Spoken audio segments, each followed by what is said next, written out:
ส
Hello! Oh my god, I've never thought that there would be a day that I woke up so early in the morning at 6:30 and I felt so refreshed. I think it's because, well, no, actually I went to bed at like almost 1 last night because I was working. I was working on my homework, but I don't know, for some reason I'm so refreshed. And I feel like I really want to do that again tomorrow, maybe. But yeah, hello everybody! Yahoo! It's me, Hoku, at your service as always. We're back with Ace Attorney Investigations Collection, and I'm not sure we'll be able to finish this case today because it's been a long way, and I feel like it's a long way to go because there's a lot to do, apparently.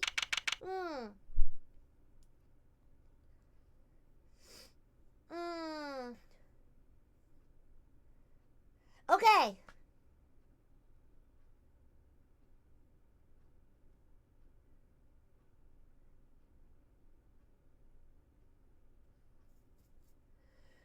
Well, let's go then. March 29th, 10:12 a.m. prison yard.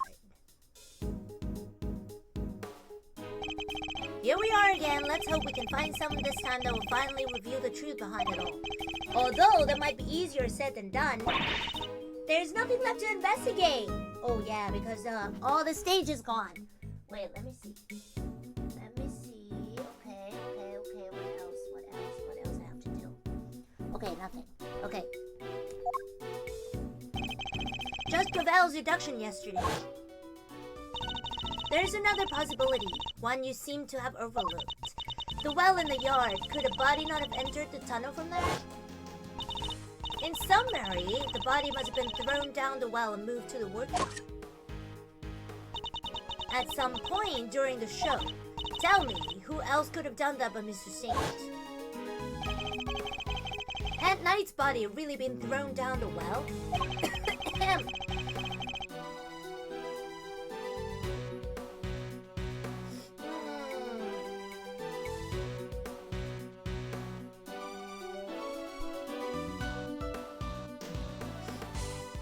Wait. Oh my god, my friends! Early in the morning!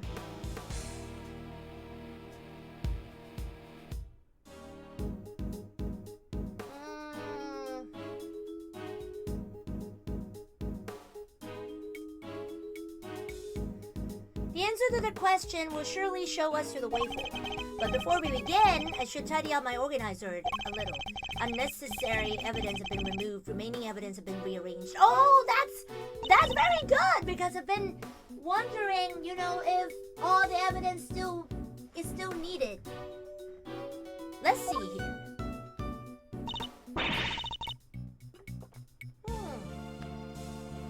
There's a cover on it. A dried up well slap bang in the middle of the prison, figures it'd be locked. Well, luckily I'm a master lockpicker. Want me to do my stuff? I think not. We'll do this investigation by the book. Come on, don't be such a stick in the mud. Whoa! What is it, Gabe? The lock's broken. And from the looks of it, it's been broken for a long time. If that's the case, then anyone could have thrown Knight's body down that well. Judge Gravel's theory was that Mr. Saint carried out the murder here in the yard. And then, during the performance, he threw the body down the well. But there's no blood trace. What are you thinking, Mauserino? Plausible or no? Oh, why don't we see if Mizzle can help us out again? He'll be able to tell us if Mr. Knight's body was here and which way it went. Good idea. I'll call Detective Gumshoe.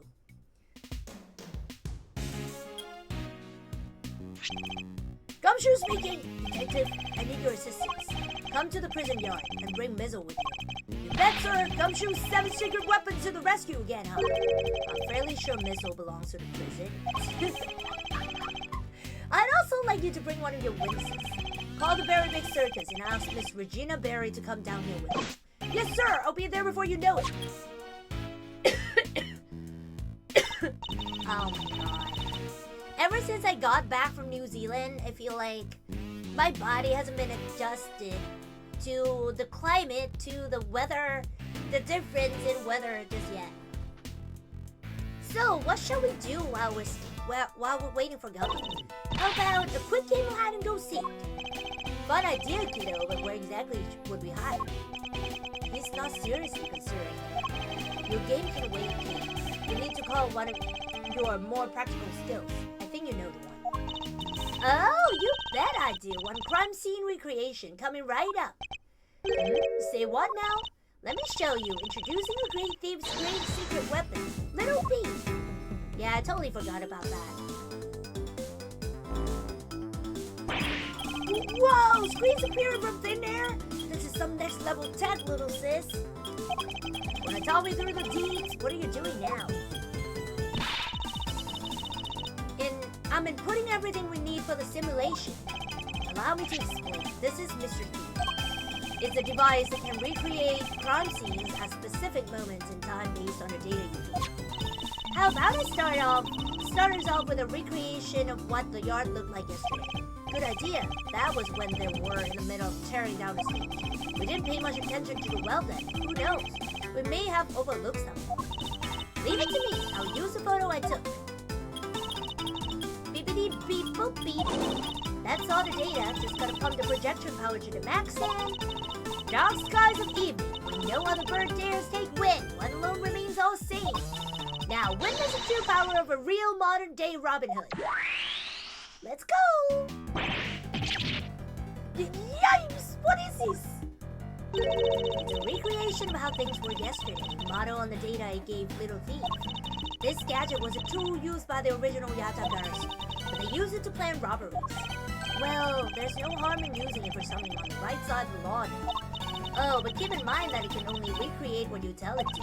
It can't simulate things it doesn't have data for, and if the data itself contains mistakes, then you wind up with those same mistakes in the recreation too.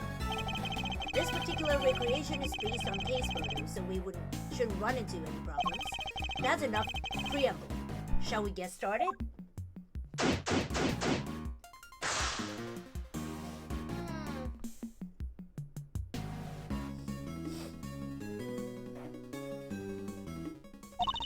Don't forget, you can examine stuff in the recreation just like in real life. You can also present evidence to try to clear up any inconsistencies you find. Of course, thank you for the reminder. Now, let's take a look at that one. Let's see. Well, we examined it. It's not like we didn't. We should examine this area carefully. It may just hold a clue.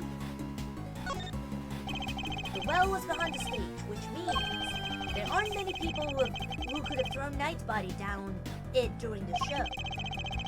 This is looking worse and worse for Mr. Saint. What are a bunch of bullies doing? They don't seem to be well bullies for lifting buckets. There's a sturdy-looking hemp rope lying on the ground. Kind of reminds me of the ropes we use for playing tug of war. The answer is no. What? I can't even say anything yet. I see it also has a metal stake attached to one end. Oh yeah, it looks like something you'd use to put up a tent. But there was no tent, was there? In which case, what was it used for? Well, it's time for Regina. It's a metal weight of some kind. It looks like it weighs. The projection makes it a little tricky. Do you remember how heavy it was, Kay? Sure, it was 30 pounds. What does anyone need such a heavy weight for? It doesn't seem related to the circus show at any rate. So what do you think all the stuff around the well was used for? I can't see any of the animals needing them for their part of the performance. Indeed, nothing immediately strikes me as a likely purpose. We'll have to ask Miss Berry later. Woohoo! Okay. No, not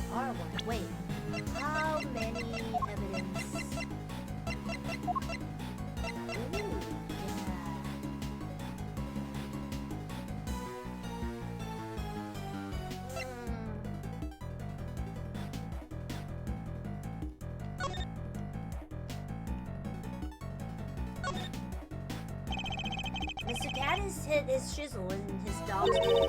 Do you think it's a murder weapon, Miss Edgeworth? It's too early to tell, but the fact that blood was found on it is certainly incriminating. At the very least, it's not something we can discount as unrelated to the case. This bell is the same as the one on Helmut's collar, right? Yes, the bell is somewhat of a trademark of Mr. Caddis. An assassin with a trademark? You think he'd want to stay anonymous? Isn't that true of great thieves too? Oh, Mr. Edgeworth, you don't know anything about great thieves. Great thieves are only great because they stand out from the crowd. And what's in it for a thief to stand out like that other than to attract police's attention? Oh well. I hope nothing is in there. Okay.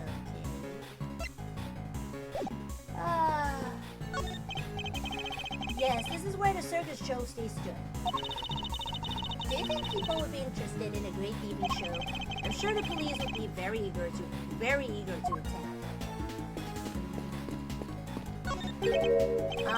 What was the name of our trunk happy friend again? Azia the Asian elephant. Of course, how could I forget? Not exactly inspired though, is it?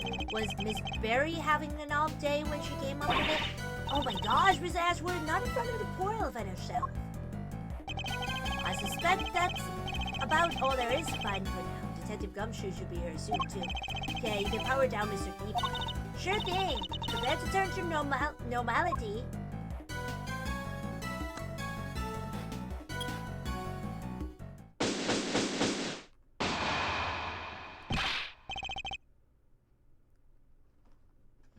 Sorry, sir. It came as quick as I could.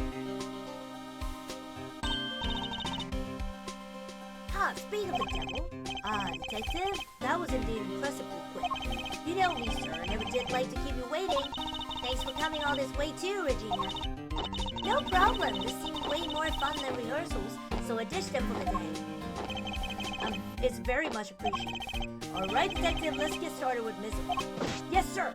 Hey, Missile, over here, boy. What's the matter? Come on, boy. Come on. What's wrong with him?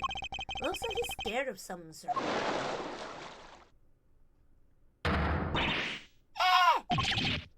Alligator! Guess he's not a fan, sir. Well, I doubt he'll be of much help to us like this. Any other bright ideas, Mazzarino? Yes, actually, Miss Berry. Would you mind lending us a hand? Ooh, I'd love to. Just tell me what you need. Do you want me to teach Alice some tricks? I don't doubt she could do it. Nothing quite like that. I'd simply like an account of what the art looked like during the show. I like where this is going. You're thinking of using Little Thief again, am I right? If you'd be so kind.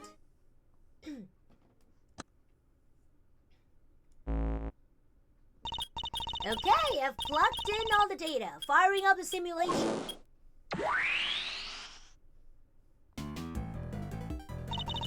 Here you go. This is what the art was like during the show. At that time at which a body was purported to have been thrown down the well. Oh wow, this is so amazing. It's like magic. Hey, no magic here. Just sweet, sweet data. Which is why... The area behind the stage is missing. Yeah, Regina says she wasn't involved in getting the stage set up, so we don't have any data on what it was like back there. No data, no simulation. Oh, brutal. I'm so sorry, you guys. It's all because I let Simon do everything by himself. Oh, no. It's all my frilly associate's fault. Objection, vendor.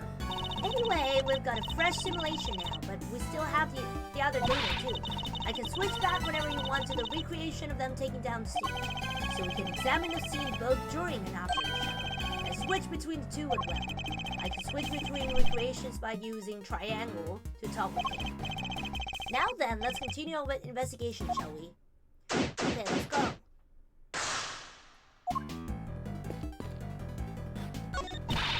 A story of forbidden love between a tiger and an elephant, which I could have seen. Wish I could have seen Simon up there on that stage too. Oh, it was wonderful the way he flew off that stage. Ah, yes, that's it.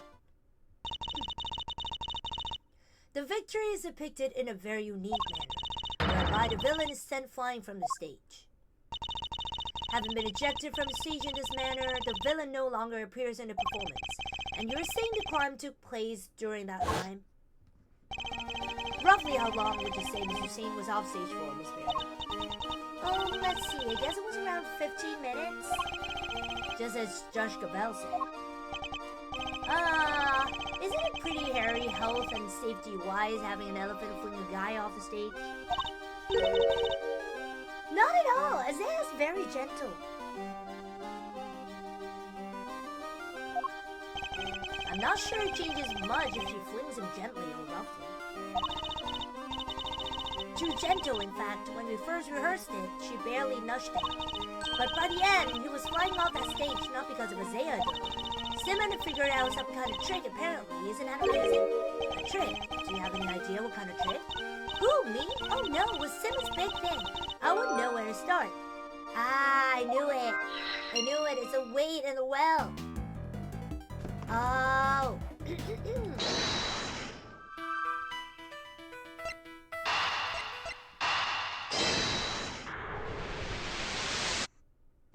Oh no! Oh no! I better think again.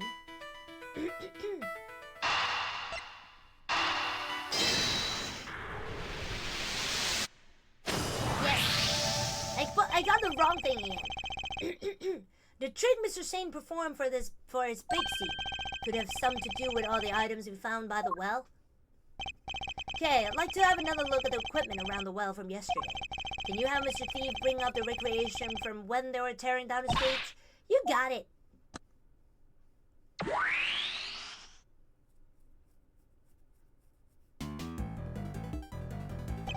So, taking another look at these items, could they not have been used for this trick of Mr. Sane's? Sounds plausible enough. Hey, I could maybe add it to the simulation. Good idea. Please go and ask Mr. Sane for the details. Roger that. I'll be right back.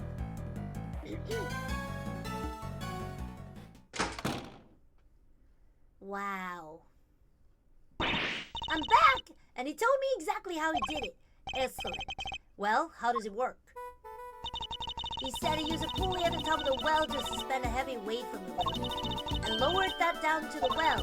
The other end of the rope went through two more pulleys, and was tied around his body.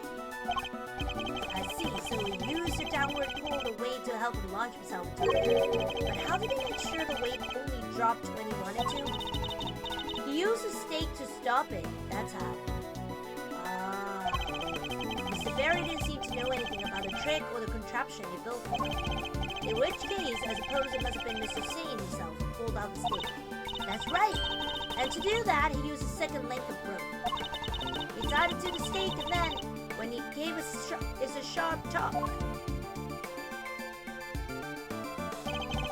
the stake was released and the weight dropped down the well.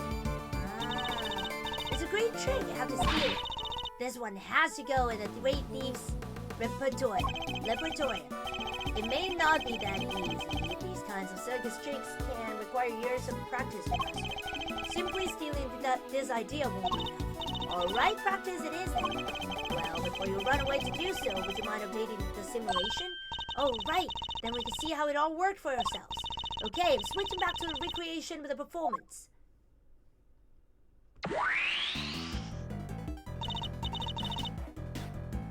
And now to add in the data, Little Thief should be able to reproduce the trick now.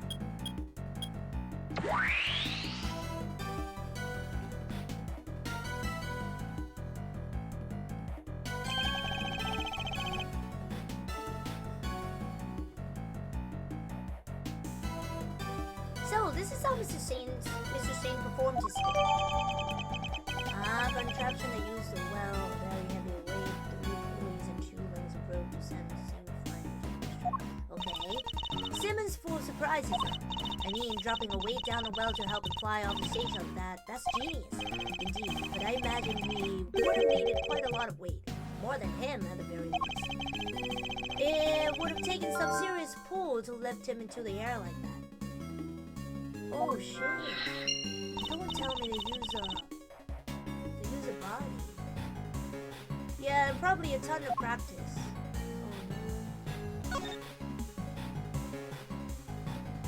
Oh no. Lucene used a well to construct a contraption that would send him flying from the stage. He made clever use of 2 ropes. This tarp, it's just like the one we saw in the workshop. This tarp, it's just like the one we saw in the workshop. Yes, but why is it here? But why is it here? Are you okay, Miss Edgeworth? You've gone kind of plain. And I intend to stay plain until you stop stealing my thoughts.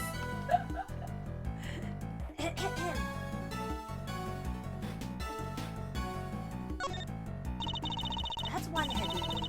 Kind of makes you think. How much must all be weighing on Cindy? It does? I'm not sure I quite see it myself. Oh, too bad we don't have a real thing here. Otherwise, I'd hang around your neck like a big old albatross. Then we'll see how you like it. You'd face some stiff resistance if you tried, I can promise you that. Yeah, I mean, if the weight is down here... If the weight is here, that means... That means something is under there, right? And it is body. A pulley and a rope. I suppose the two do tend to go together. They sure do, like a great thief and her treasure. I can't have one without the other. Sorry, but the proper pairing in this case is a great thief and a set of handcuffs.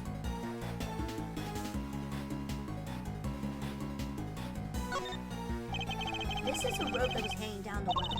But there's no piñata at the end of it, and definitely no bucket. Do try to be serious, kid.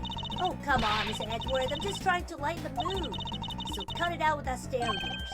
Actually, she may be onto something. We might want to consider what could have really been attached to the end of the rope. Yeah, exactly!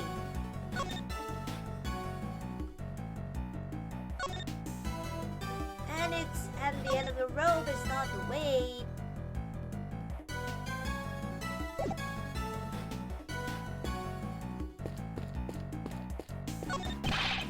Don't say a word, sir! I know just what you're looking for. It's written all over your face. It is? The missile may be temporarily out of action, but my fishing rod is good to go whenever you need it. Oh, and if you want to give the metal detector a shot, I have that too. I've never seen him so excited. I'll be sure to let you know if I need either of them detected. Okay.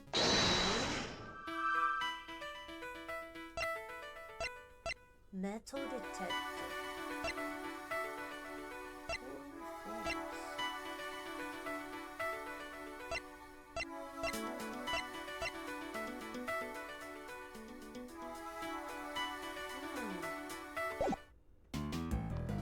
Okay.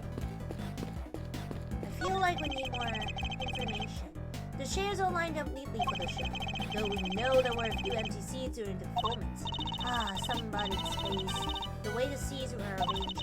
Remind me of a karaoke contest I entered as a kid. You entered a karaoke contest?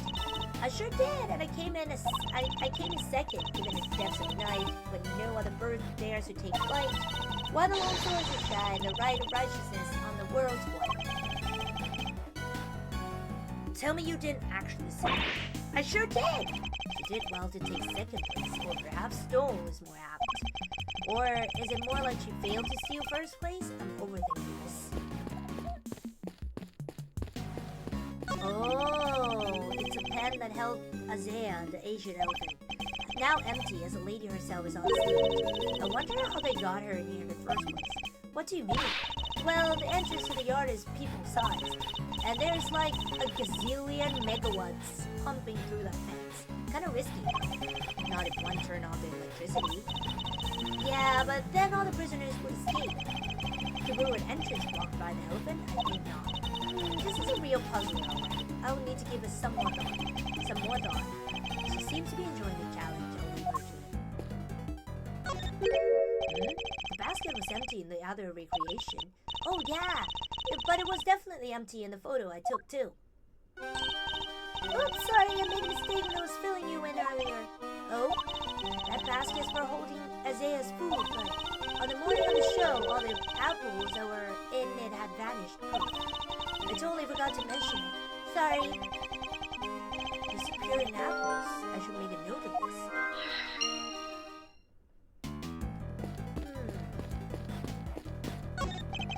This pond is home to Warren Lagarde's beloved alligator.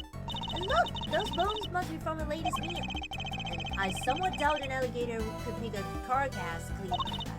You think? I got the feeling she was rather ladylike in her own way, actually. You say so? Well, I do. I gotta have a sixth sense for these things.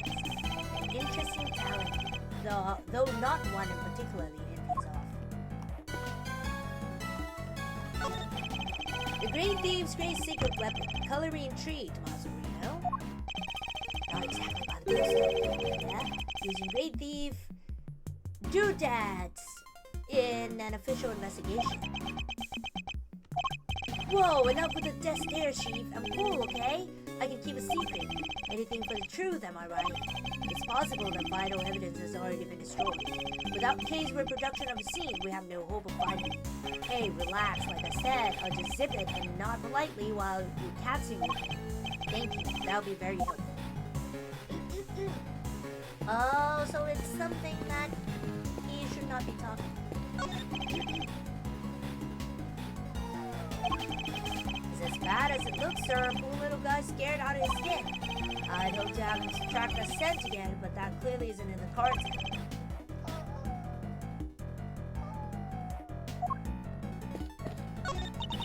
So, do you come to visit the prison often, Regina? I sure do. I have so many little friends here. It's wonderful. And they're all such sweeties. The old faces and me. I made a new friend only yesterday. Allie is just the cutest. That full-blown alligator lurking in the depths of the pond? Are you sure about that? Can't help worrying you when you walk up and then chomp, you know. Oh, don't be silly. She'd never do anything like that. Especially since she's not doing great. I heard she hasn't been herself since yesterday. I'm so worried about her. You guys are worried too, right? Right? Yeah, totally. Super worried, right, Miss Edgeworth? Yes, super. Don't rope me into this. Okay, I feel like it's our turn to do the math.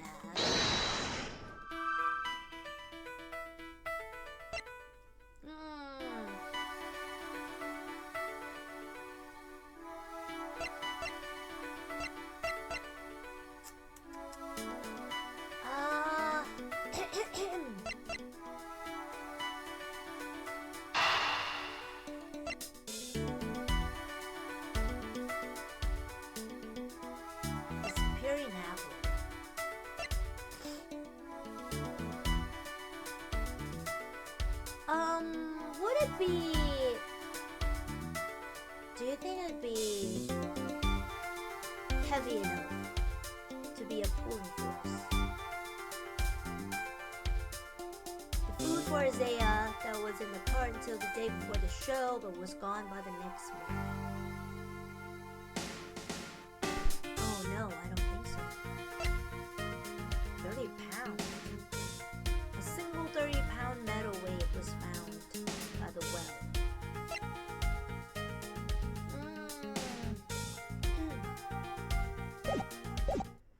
Okay, wait.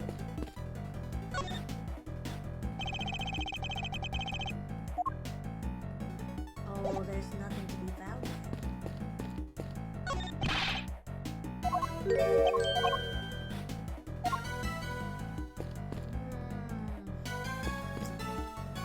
Should I present something? No, there's nothing to present.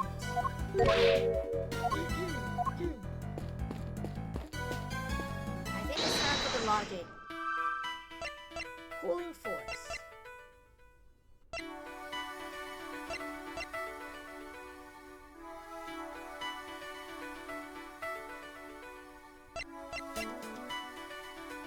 Something heavier than sand. Probably disappearing apples? No. Oh no.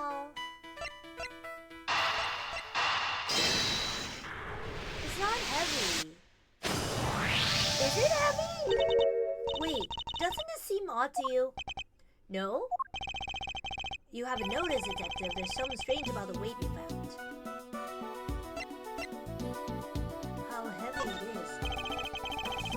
one weight on its own wouldn't be heavy enough. Yeah, exactly. A single 30-pound weight could have lifted Mr. Scene off. Oh, yeah. In which case, could there perhaps be some weights missing? Sounds like a job for my 7 secret weapons. Should the need to use them rise, I suppose I should speak with them then.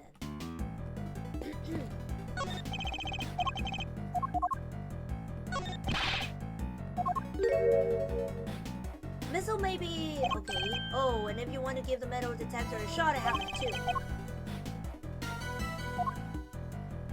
Wait, what? Okay.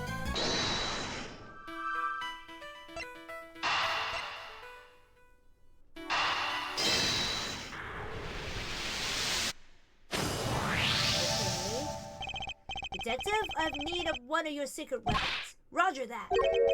The metal detector, if you would be so kind. Oh geez, I'm never gonna get to use my fishing rod. So before we get started, let me run you through how the metal detector works. It's simple enough, it uses a sound. And this gauge, to tell you how close you are to something made of metal. The closer you get, the more strongly it will react. When it starts going wild like this, give me the order to examine the spot where I'm standing. Say, what do we got here? Oh, the fence. Anyway, that's how it all works. You tell me where you want me to look, sir, and I'll get right on it.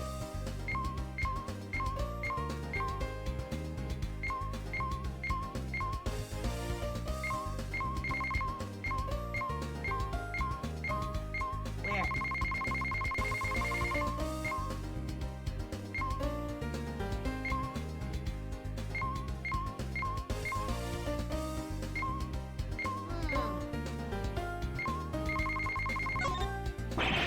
I got something. There's something here, sir. Oh, it's a gold coin, sir. What a find! It'll go down in history. I don't imagine a gold coin will stay hidden long in the prison. Oh, you found it. Never would have guessed it was hiding here. And there, this whole time. There's one of the coins on the big coin hunt. We hold ones every 2 weeks. Hey, this sounds kind of interesting. Must be fun for the whole family. There is. The prisoners have to hunt for the coins of Warden buried around the yard. And if they find 3 silver coins and 1 gold coin, they can swap them for a jelly donut. First to show, now treasure. Is this a prison or a playground? Let's get back to it.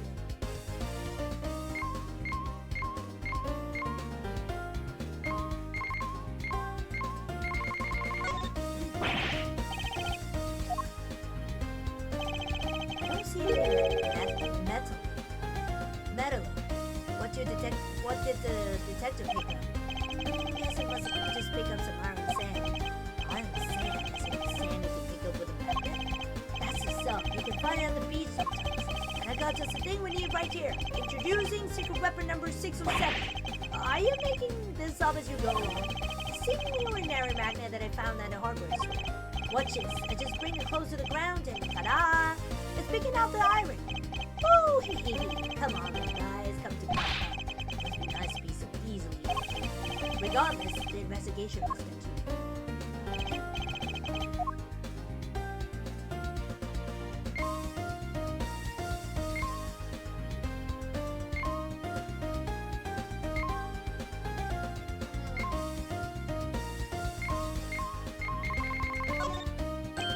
Sir, I'm picking up some over here. Let's take a little look-see.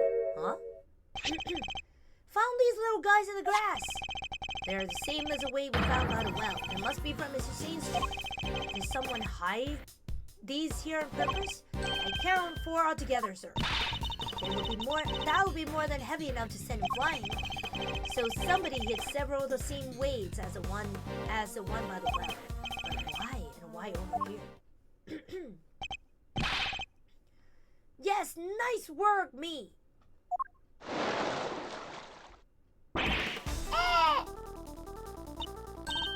Alligator!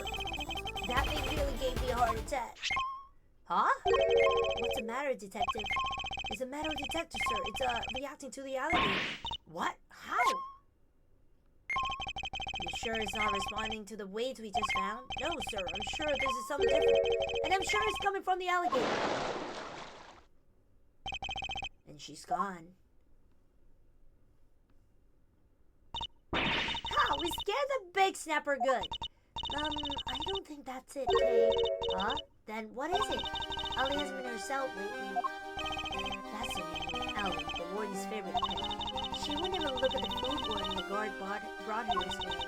She was acting as if, I don't know, as if maybe she'd eaten something that didn't agree with her? Maybe the metal detector was responding to whatever she ate to her. Oh no! What if she ate one of the weights? I highly doubt that even an alligator could swallow a 30-pound lump of iron. So what did the metal detector actually pick up?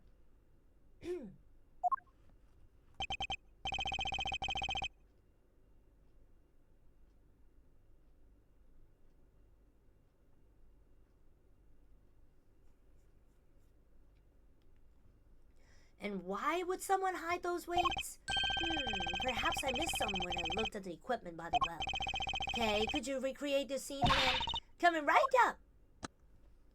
So convenient. When you have such technology with you.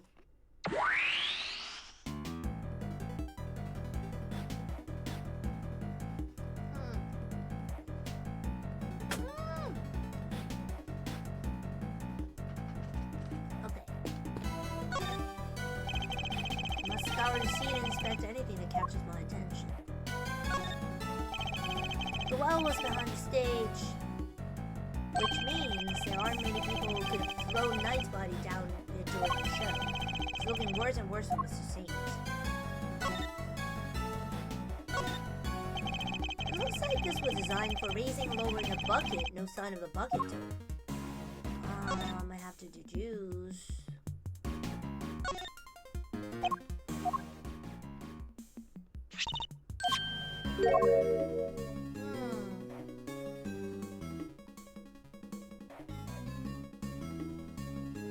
Wait, what do I have to do?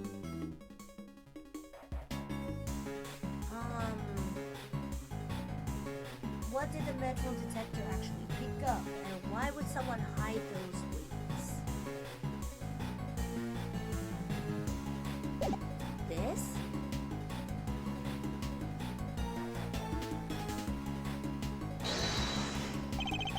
Disagree related to the evidence?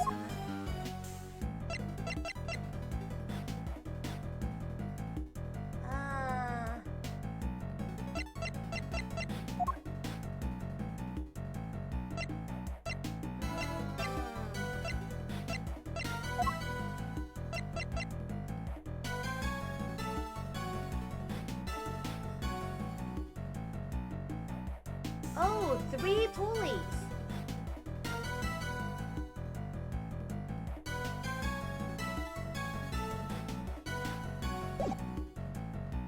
Wait.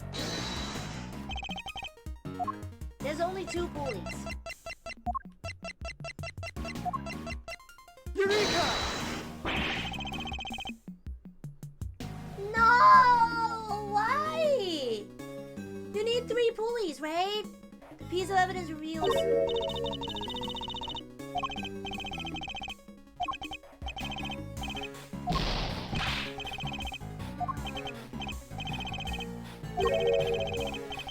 It's missing something. It's not the pulley?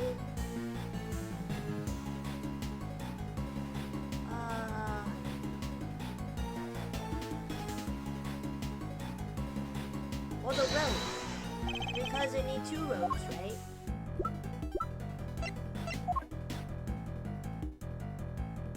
Eureka! Think about the 2 recreations, the one during the performance and the one we're looking at right now. There's a major difference between the 2. Namely, that when the ropes it's missing. Oh yeah, Mr. C's trick wouldn't work with only the items we see before us. So what happened? Where did the missing rope go? I think one of the pieces of evidence we've collected might tell us exactly that. Really? What shows us where the missing rope went? Take that! This rope was found beside Knight's body. Wait, you mean... Yes, it must have been the other rope used in Mr. C's trick. So you're saying... Yes, that this rope did indeed have a weight attached to it, but it wasn't any of the iron weights in the past. Those were hidden in the bushes and replaced with something else. What was it, Mr. Answorth? Come on, I'm dying here. Think about what the rope we found in the workshop was related to. Do that and you'll soon figure out the answer. The weight dropped down the well in place of the iron weights was... Really? It can only have been Knight's body that was dropped down the well. What? Mr. Knight's body was the weight? I got it right! I got it right! Oh my god! Yes, somebody first swapped out the weights used for Mr. Shane's strength. Then, Mr. Shane used a contraption to make his exit from the stage. When he let the rope around his body loose,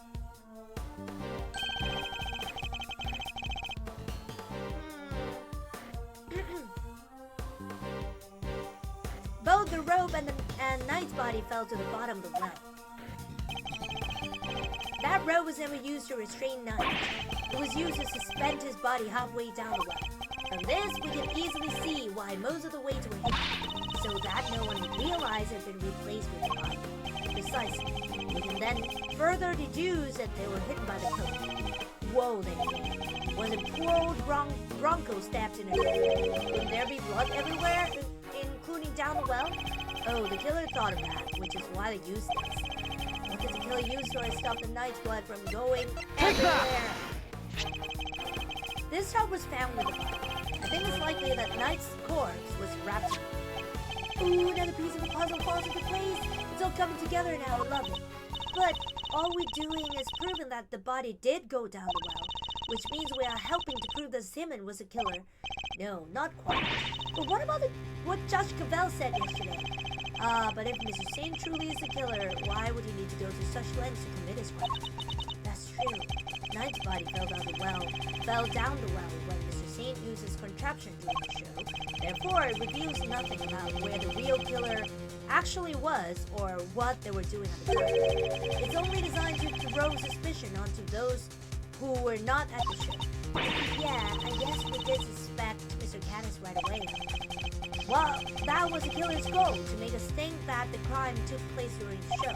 In other words, they used a well contraption to construct an alibi. Mrs. Barry, when exactly did Mr. Shane put this contraption together? It would have been the day before the show, the night before actually. Yes, we started getting ready for the show at around 9 p.m. And I think we finished at around midnight? In which case, the killer must have switched the weight out for the body after that.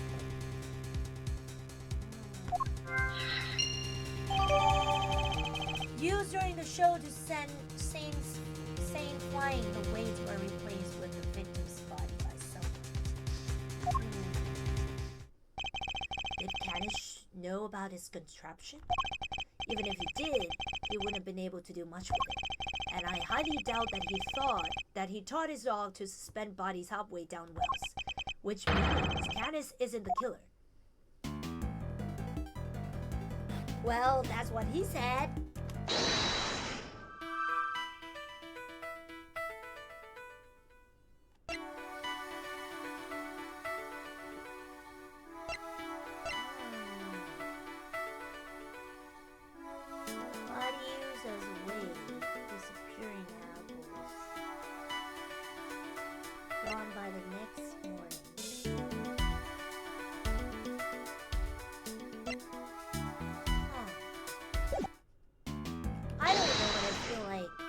This is really the sound.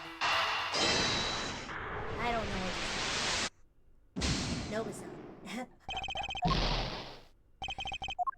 It's okay.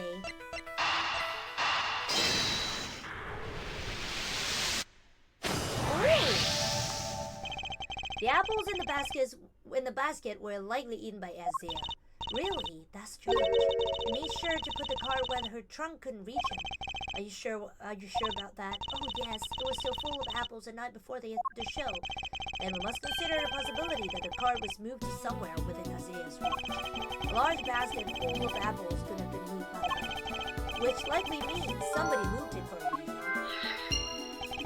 So before the show had even started, the cart had been moved and its apples eaten. Yes, this seems to be the most probable timeline. Let's update the recreation game. you do, I'll add that into the simulation in the performance center. Let me just change back to that recreation first. Updating based on what Regina told us now.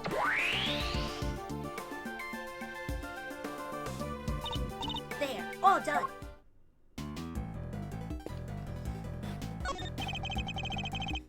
Little wonder it smelled of animals. It was being used for the elephant. To hold Isaiah's apples, right? Yup, it was full of them the day before the show. So they were vanished overnight? Oh, did you figure something else, Miss Edward?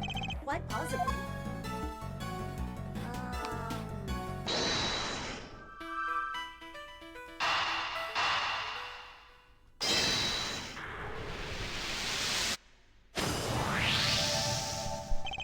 The basket was moved the night before the circus performance, and we've deduced that the weights were swished out for the body at around the same time.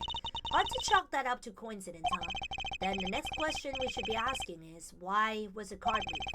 I think like in hazard, I guess, the card would have been blocking that door, which can only mean that somebody needed to open it. Now let's see what's... Oh, great, it's locked. Let me ask the guard for help. Hey, Mr. Guard! Yes, miss, what can I do for you? What? That was fast. Guard, where's the key for this door? Oh, the warden keeps a hold of that. I'll go ask her for it. Warden Lagarde is the only one with a key? Meaning if somebody did open the door, they would have had to get it from her somehow. Thanks for the help! Look at all these breakers. They must control the electricity for the whole prison. So we're thinking somebody got in here the night before the show. But why? What were they trying to do? Well, I doubt they came here by mistake thinking it was a break. They must have come to tamper with the switches. Did they turn off the power to something? Come to think of it, wasn't it some that lost power? What might have lost power and had a breaker been? Yeah, the security camera. Take that!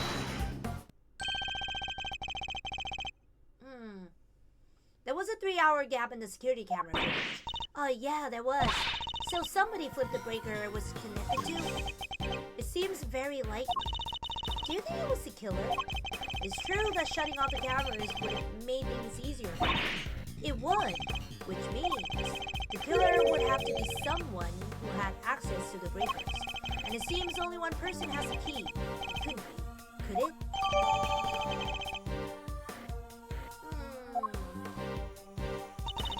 Alright, little thief, your work here is done.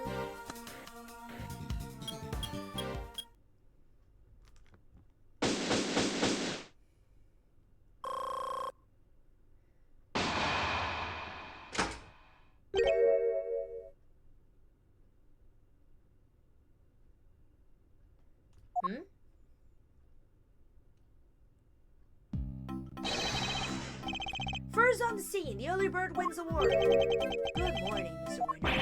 What? You? How'd you get here before me? Good morning, Mr. Edward. I see you have made an early start. And I see you have made a late one, Judge Capone. This is not my only case. I'm a very busy one. Not all of us enjoy the freedom of a prosecutor relieved of his only current responsibility. Yeah. Oh, I do apologize. I meant, of course, an associate attorney.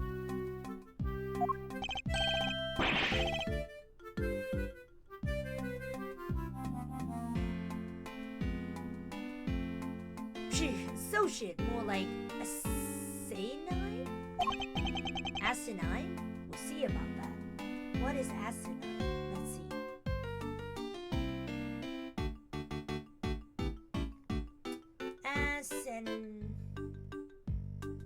Oh, asinine. Asinine? Asinine.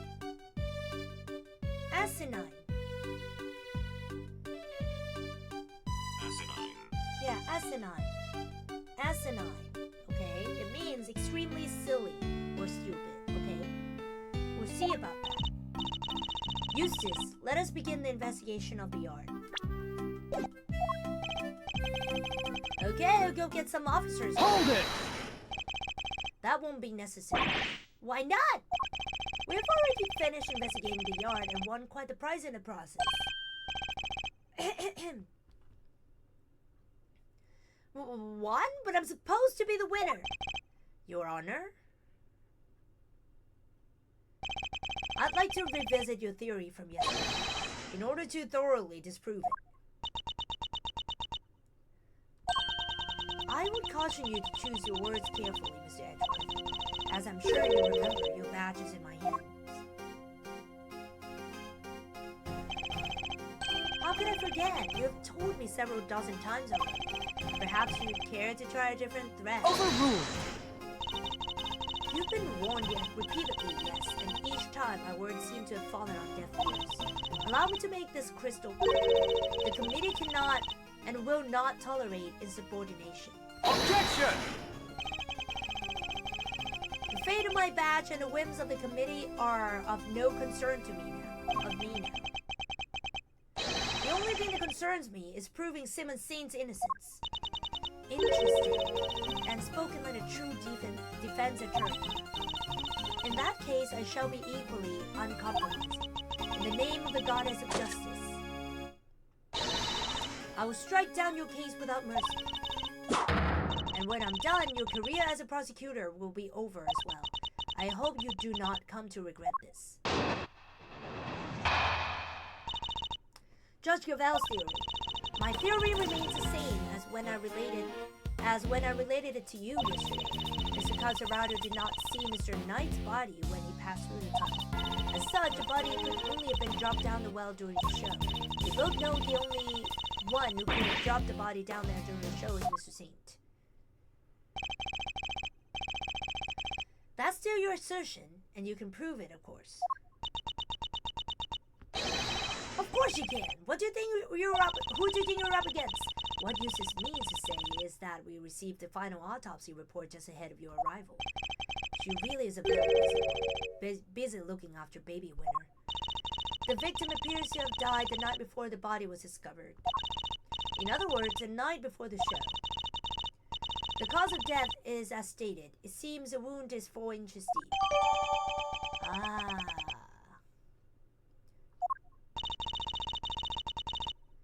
Simmons Saint was off stage for a period of 15 minutes. That was plenty of time for him to throw the victim's body down the well. Judge Gavel hasn't investigated the yard yet, which means... I fear there may be some of a flaw with your theory, Your Honor. You seem very confident of that. But do you have any evidence to prove it? Yes, I think I just might.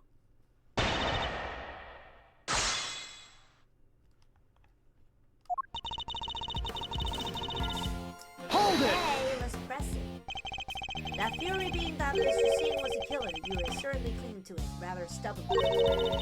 And you are certainly clinging rather stubbornly to the idea that Mr. Singh was a killer. Do you have any inconclusive evidence that he wasn't? Any idea who the real killer might be? I'd like to see what evidence you yourself have first. I am an emissary of the goddess of justice.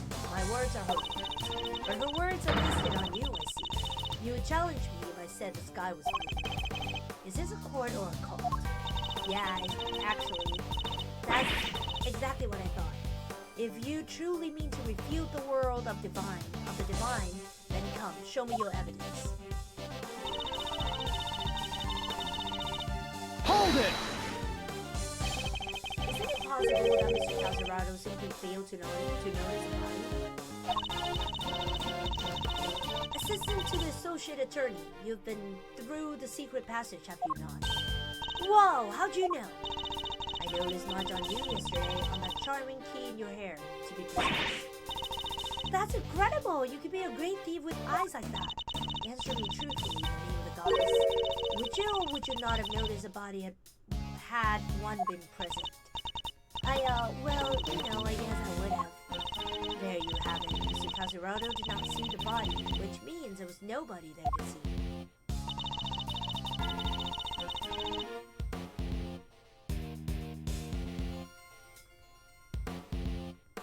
As such, a body could only have been dropped down the well during... Hold it!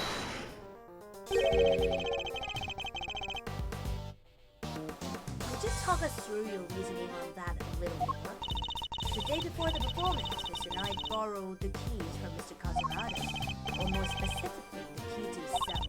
Mr. Knight then used the key to leave his cell and enter Mr. Saint's cage. Mr. Saint took Mr. Knight to the yard in that cage, and that's where he killed him. The following day, Mr. Kazurado crawled his way through the tunnel, but there was nobody there. Wait a second, but that doesn't add up.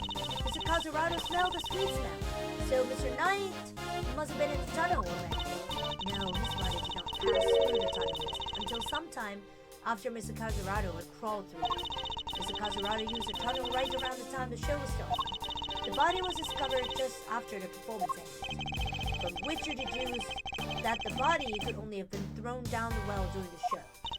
Yes, and who the culprit must be. We both know the only one who could have dropped the body down there during the show is Mr. Saint. Hold it! Are you sure about that? Could nobody else have done it?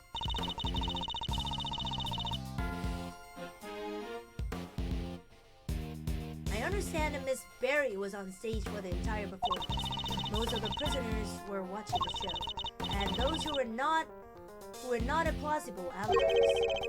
What about the guards? They too were watching the show, as was a boy. How can you be so sure? A guard could have easily approached the well unnoticed. None of the guards left their post during the show. I have checked this for myself. I took statements from each and every one of them. She's thorough.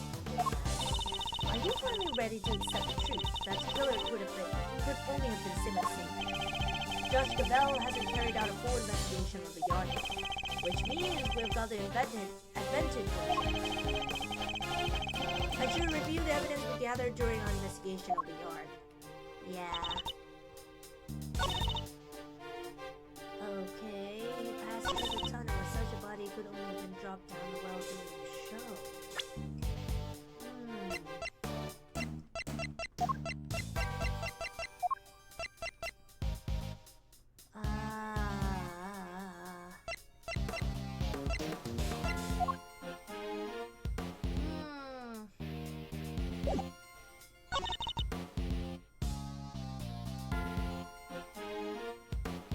We both know the one who could have dropped the body down there during the show was Mr. Saint. Oh, I didn't know it was the gate has been redone. Such a body could only have been dropped down the well during the show. Hold it! Bullshit. Press the wrong button.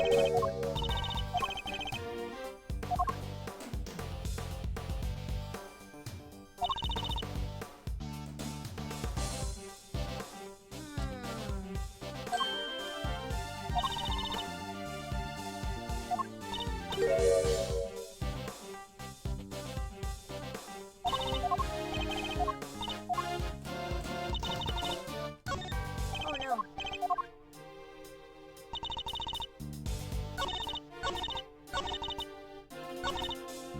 I think it has to be this. Objection! No!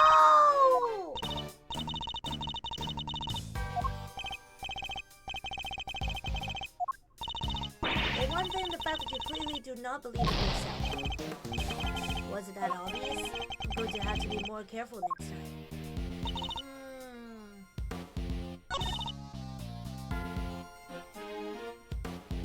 Because it was dropped though.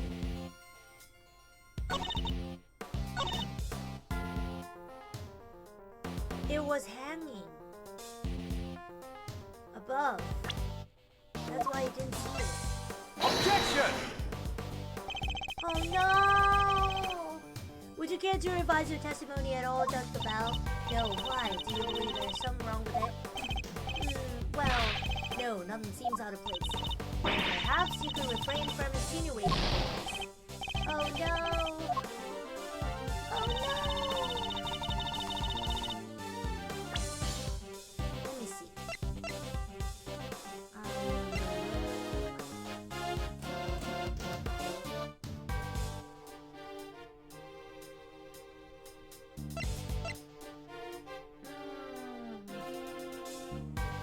Sweet scent can be detected.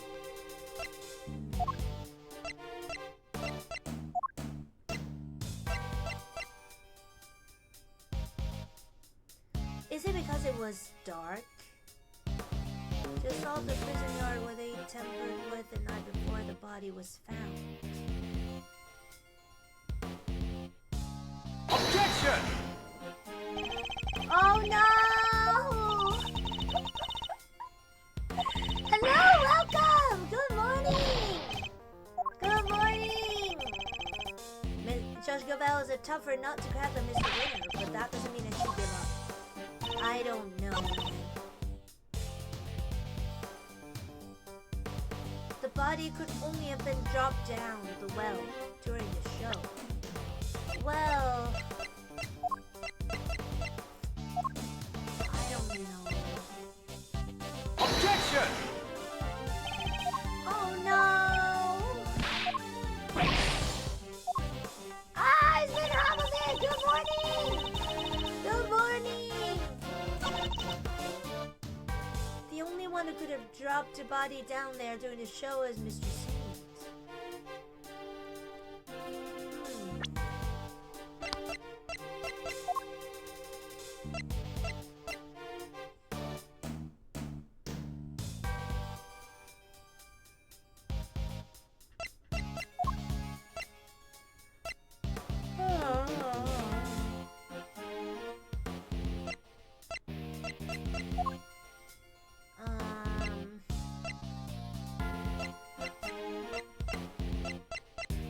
What could I do? The only one who could have dropped the body down there during the show.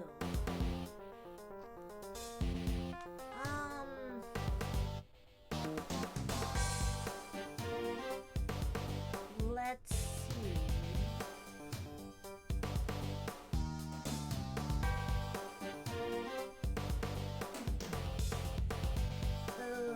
What could I do? What could I do?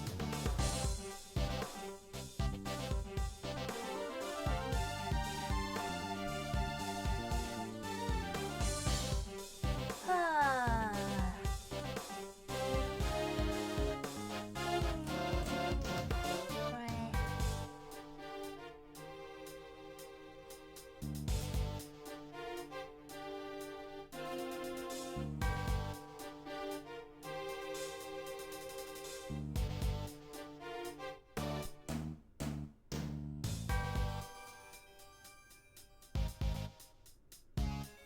What should I do? I'm trying to think. I'm trying to think.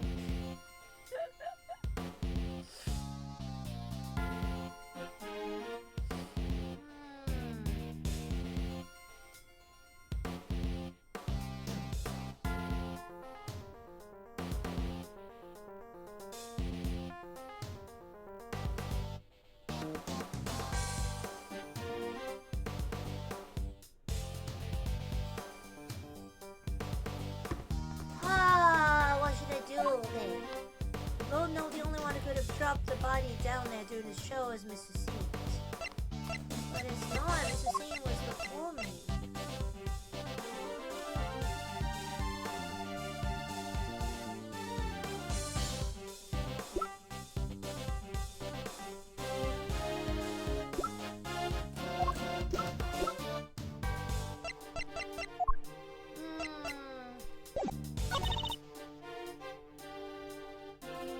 Could have only been dropped down the well during the show.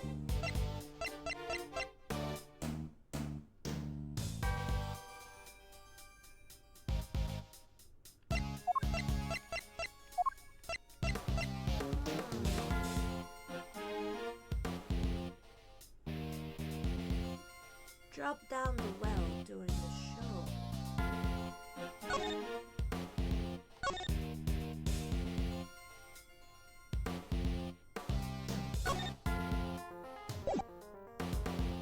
Drop down the well during the show.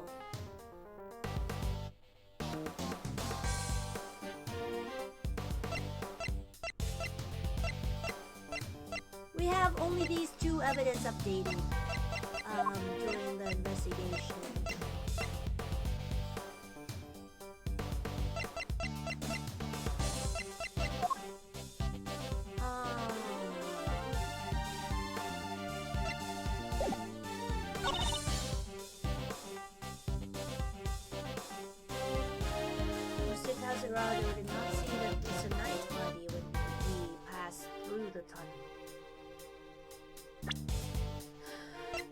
want you to do the thought. Objection! Oh no!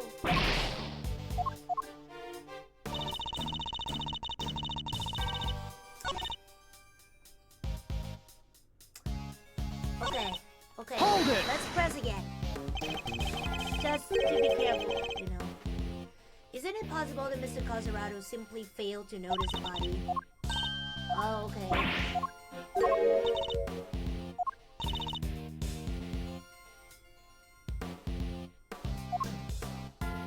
There was no body there.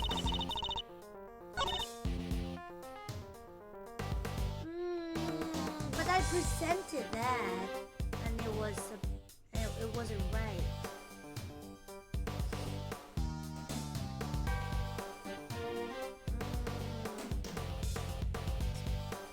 Mr. Coserato did not see Mr. Knight's body.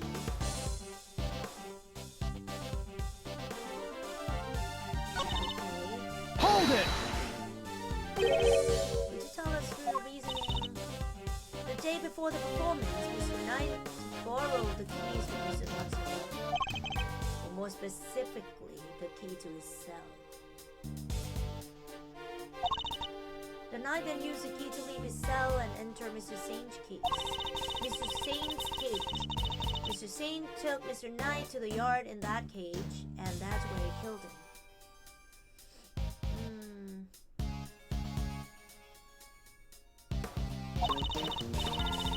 The following day, Mr. Coserato crawled his way through the tunnel, but there was nobody there yet. So now, Mr. Coserato smelled that sweet smell. So Mr. Knight must have been in a tunnel already.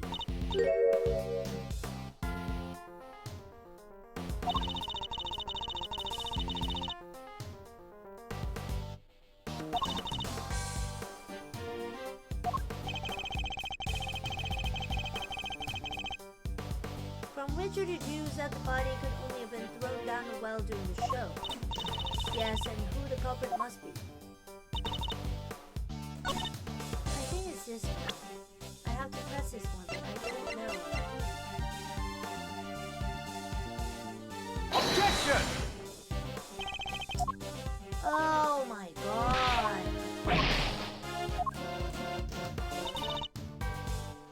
I feel like I have to press this one, but I don't know what to present.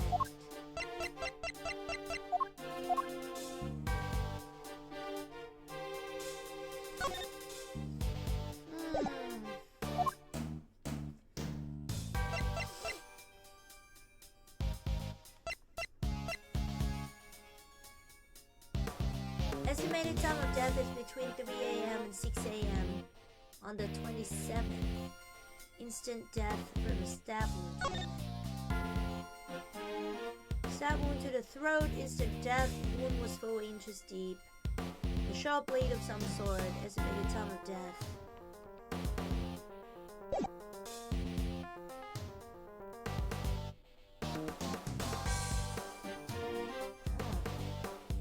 Objection! Oh my god. I don't know. The body could only been dropped down the well during the show.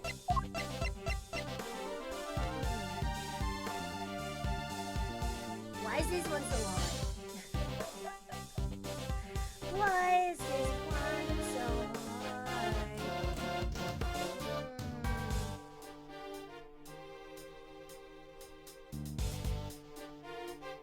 I wonder what... Maybe you think too much. I think too much. I think so. I do think so. I think too much. The body... The robe... Objection!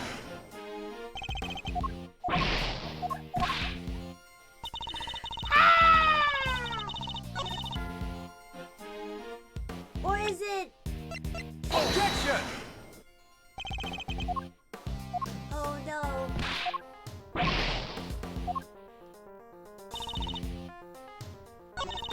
Such a body could only have been dropped down the well during the show.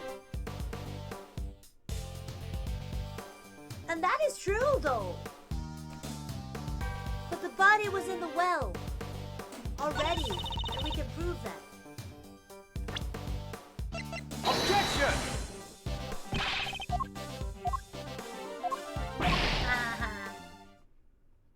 It's okay. Yeah, no, we can't end like this. And yet, there's nothing more we could do. Oh no. And with that, the truth receded into the darkness. Wow.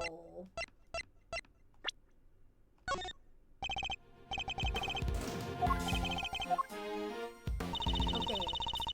Oh no.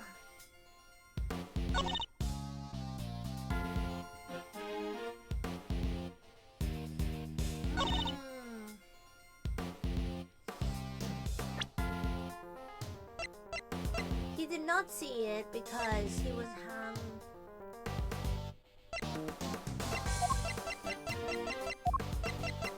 Objection!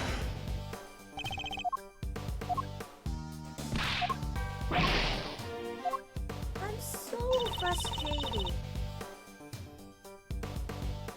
Hold it! Let me press it.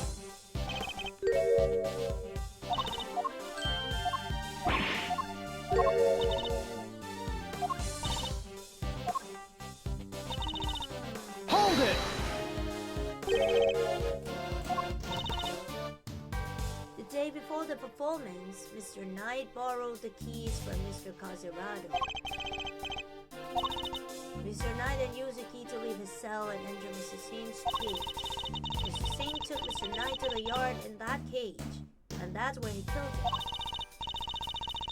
The following day, Mr. Cazerado crawled his way through the tunnel. There was nobody there yet.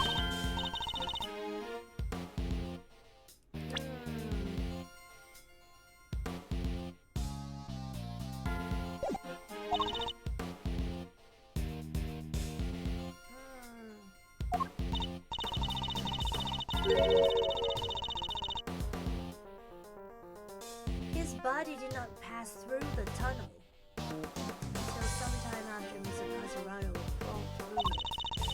He used the tunnel right around the time the show was starting. The body was discovered after the performance.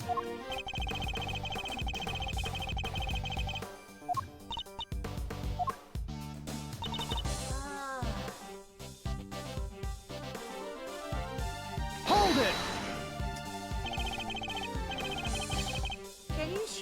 Are you sure about that? Can nobody else have done it? I understand that Miss Berry was on stage while they had performance. Most of the prisoners were watching the show, and those who were not have possible alibis. What about the guards?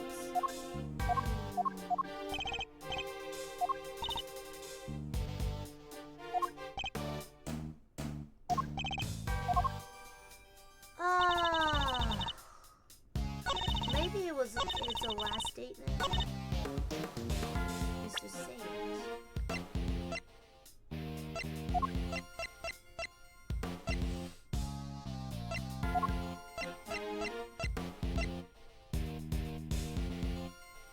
Did I present this one? I think I did. You both know the only one who could have dropped the body down there during the show was Mr. Sage.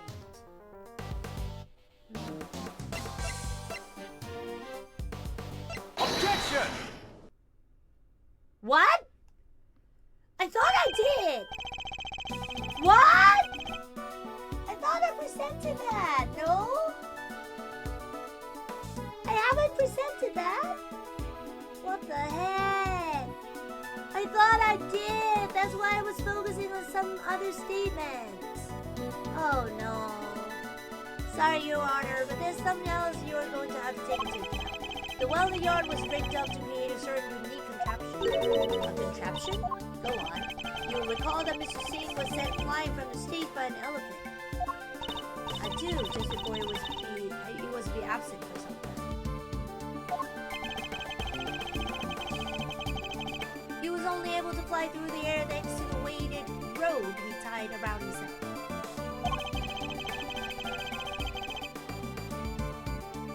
Dropping the weight and down the well allowed him to complete. Objection! Wait, wouldn't that send him flying as soon as he set foot on a stage? Hold it!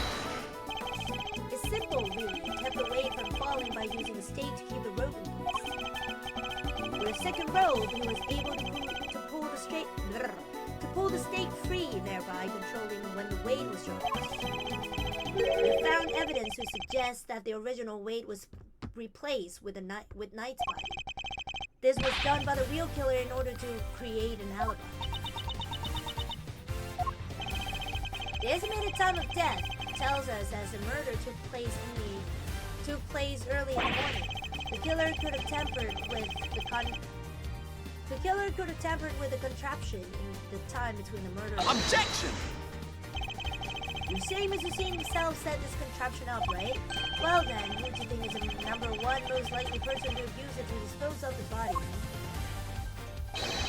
Even you must see how. Objection! If Mr. Scene was a killer, he could have simply done as Judge Gabel theorized, without these extra steps. Miss Berry. Yes? Does anyone else know how Mr. Scene's trick works? Well, let's see. We had to get the prison's approval on what we were going to perform, so I don't think Simmons the only one who knows. And there you are. Overruled! Interesting. You have certainly been diligent in your investigation. And yet, I fail to comprehend your actions still. Why do you not work to do what is right? Is what I'm doing wrong? If so, who is it that deems it so? How can you not grasp even that? How can you not see that you are doing wrong at this very moment? You are a prosecutor, and yet you aid the defense. This flies in the face of common sense. You are breaking every rule in the book. I think only of what is right and just, and act as I see fit in each situation I'm confronted with. This is a path I've chosen, and whether you can comprehend that choice is immaterial. But if you mean to stand in my way, I'll fight back with all I can bring to bear. Perhaps the goddess of justice is testing me. Very well, if it is her will and we must fight, then I shall end this once and for all. Listen well, Mr. Edward, for there's another reason why only Mr. Saint can be the killer. Oh, come on! Why Saint is a suspect?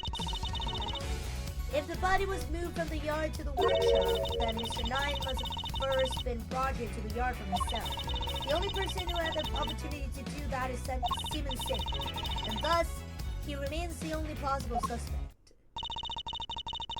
Mr. Saint took a cage with him to Mr. Knight's cell, but why would he do that? Why take such an unwieldy object all the way to the holding cells? Yeah, it is pretty sus, but we've all met Mr. Saint. That's exactly the kind of thing he would do. It's entirely plausible that he took a cage with him out of absent-mindedness and nothing else. It may be plausible, but it is no more or less plausible than him having helped Mr. Knight to escape. I need some real solid evidence if I'm going to get her to budge.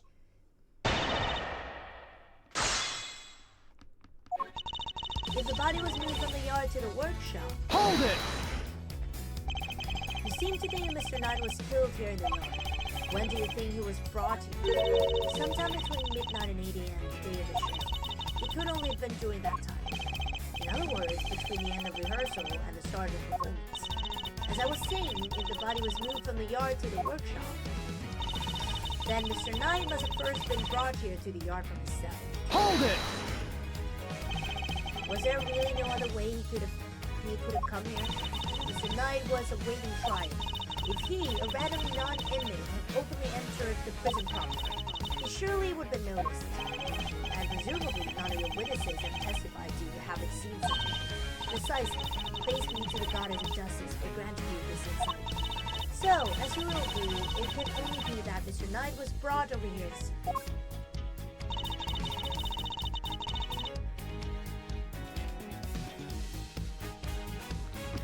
The only person who had the opportunity to do that is Simon Singh. Hold it! You're certain nobody else had the opportunity.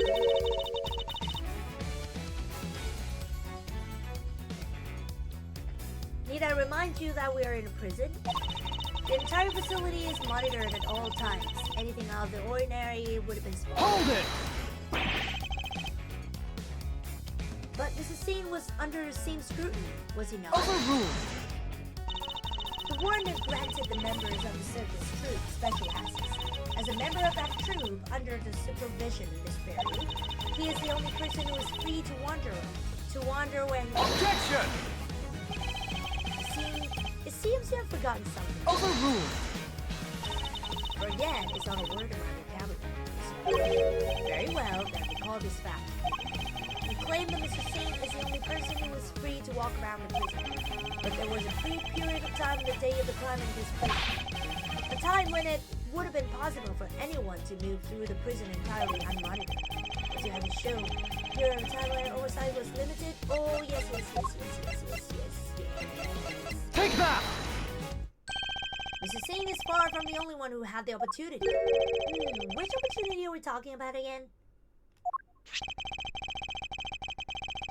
We had previously established that the time code on the security footage was off by 3 hours. And from this, we can deduce that there must have been a power outage lasting for that length of time, during which anyone could have moved around a prison undetected. Do you mean to say that our killer intentionally created this 3 hour gap? That it was no simple camera malfunction? Is that even possible? It was completely possible to create a 3 hour gap using this. What? What is it this one? Take that! Our investigation of the yard turned up something rather interesting. A panel of breakers, one which can be used to cut the power to the security cameras. We also learned that the door to the power room may have been opened at around the time of the murder. What? Such a shame to see one so capable fall short of the mark. Mr. Edwards knows what he's doing. Ha ha ha. Then how does he explain the lock on the power room door? Oh yeah, it was kind of locked up tight. And the warden's the only one with the key. Those breakers are vital to the prison's infrastructure.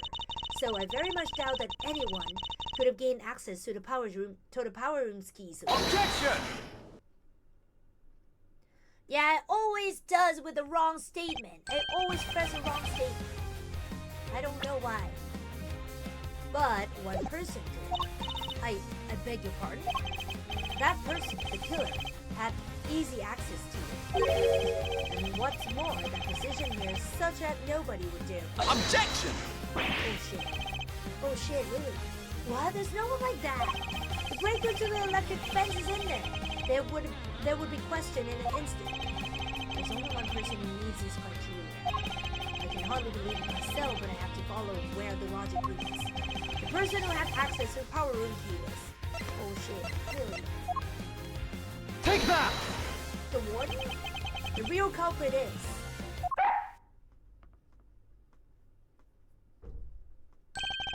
Warden Lagarde.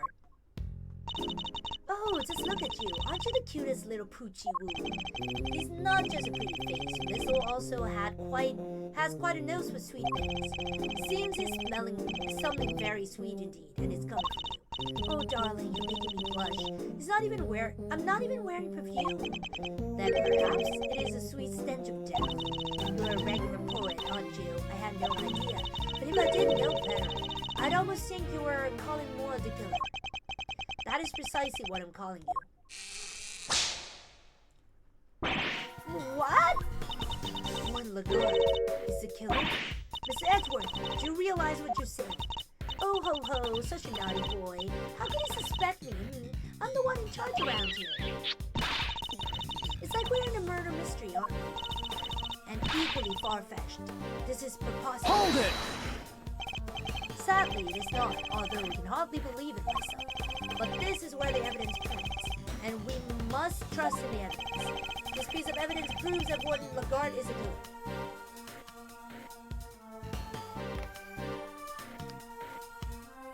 What? I don't even know.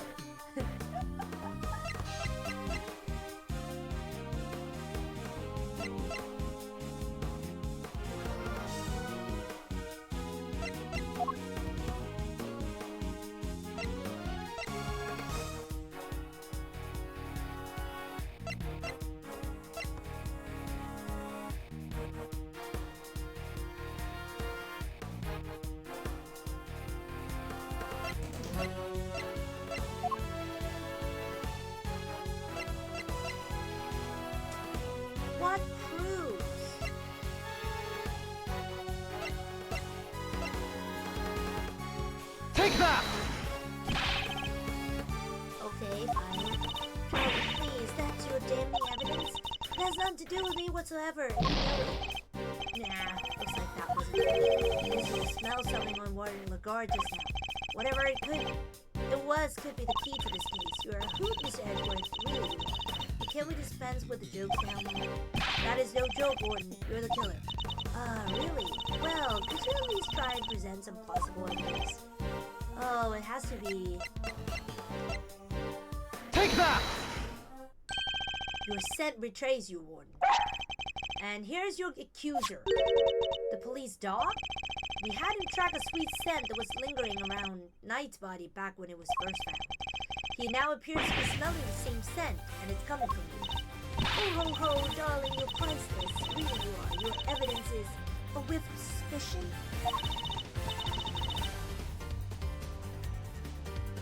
Verity, dear.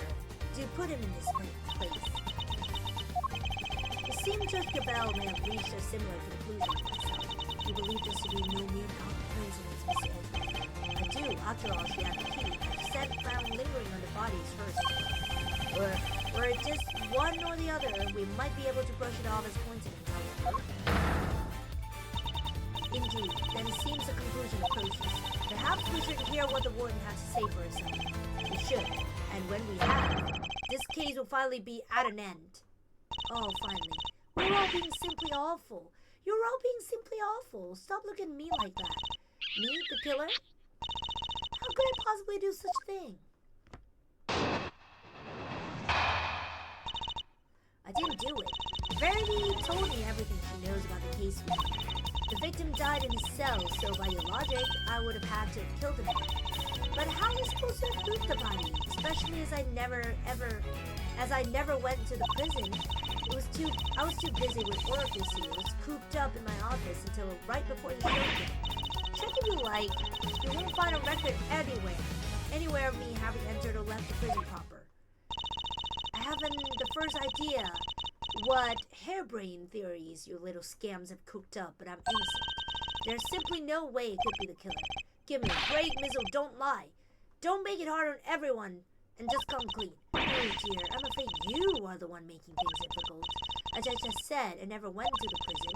If you think I'm lying, go and check the records. She clearly wants us to check those records, which means they won't help us. We'll just have to find another way of getting the truth out of her. Please, Mr. Edgeworth, stop being big silly. You've made a boo-boo, and you know it.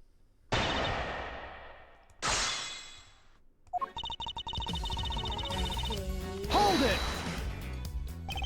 Judge Gabelle told you everything? Are you close? Think of Steve's, darling. Watch your eyes. Are you jealous? Jealous of what? I had to ask Warden Lagarde for a lot of information on the day of our investigation. It seemed only right I share some information with her. Oh, Verity, do you have to make it sound so awfully dry? I thought we had a lovely chat. Ha ha ha, I simply shared the truth in our conversation. It was the least I could do. I'm not sure what's going on with these two. They're terrifyingly formidable together. The victim died in his cell, so by your logic, I would have had to have killed him. Hold it! The murder took place in his cell? You seem very happy to accept that. And why should I be? It seems the most likely place for it to have happened without drawing attention. And besides, it found Knight's blood in his cell. Yes, but that was from being struck by Mr. Casuardi. Though I didn't tell him that, I suppose. Take it there has also been no testimony to the contrary. What does it matter? Knight being killed in his cell doesn't go against any of the facts anyway. But how am I supposed to have moved the body, especially as I never went into the prison? Hold it! Do you have any evidence that you didn't enter the prison? Please, darling, let me finish. I was too busy with work, you see. I was cooped up in my office until right before the show. Hold it! So, you were in your office all the time, and you didn't notice anything unusual? No, I can't say that I did. You didn't notice anything missing? I must confess, I'm a rather messy girl. And a forgetful one at that. I put something down, and it's lost forever. It's a curse, darling. A curse. I even lost some important evidence recently. It was gone. Poof, just like that. Wait, what? And she still has a job? Honestly, if somebody came to my office and took some, it might be years before I knew this. Nah, it seems like I'll need more than a power routine to expose her. On the day of the murder, I was working in my office. Oh, and looking for some I'd misplaced. Even if I'd had a reason to go to the prison, it simply wouldn't have happened. Check if you like, if you find a record anywhere of my having entered or left the Hold prison. it! Sure, maybe you didn't go through the main entrance to the prison, but what if you took another route? Oh, come now, sweetie. Surely you don't mean that awful, filthy tunnel to discover. Why, I did yesterday, I had no idea it even existed. No, you had another way in, certainly. A route that didn't require going through the main entrance of the tunnel. The route you took went through this location.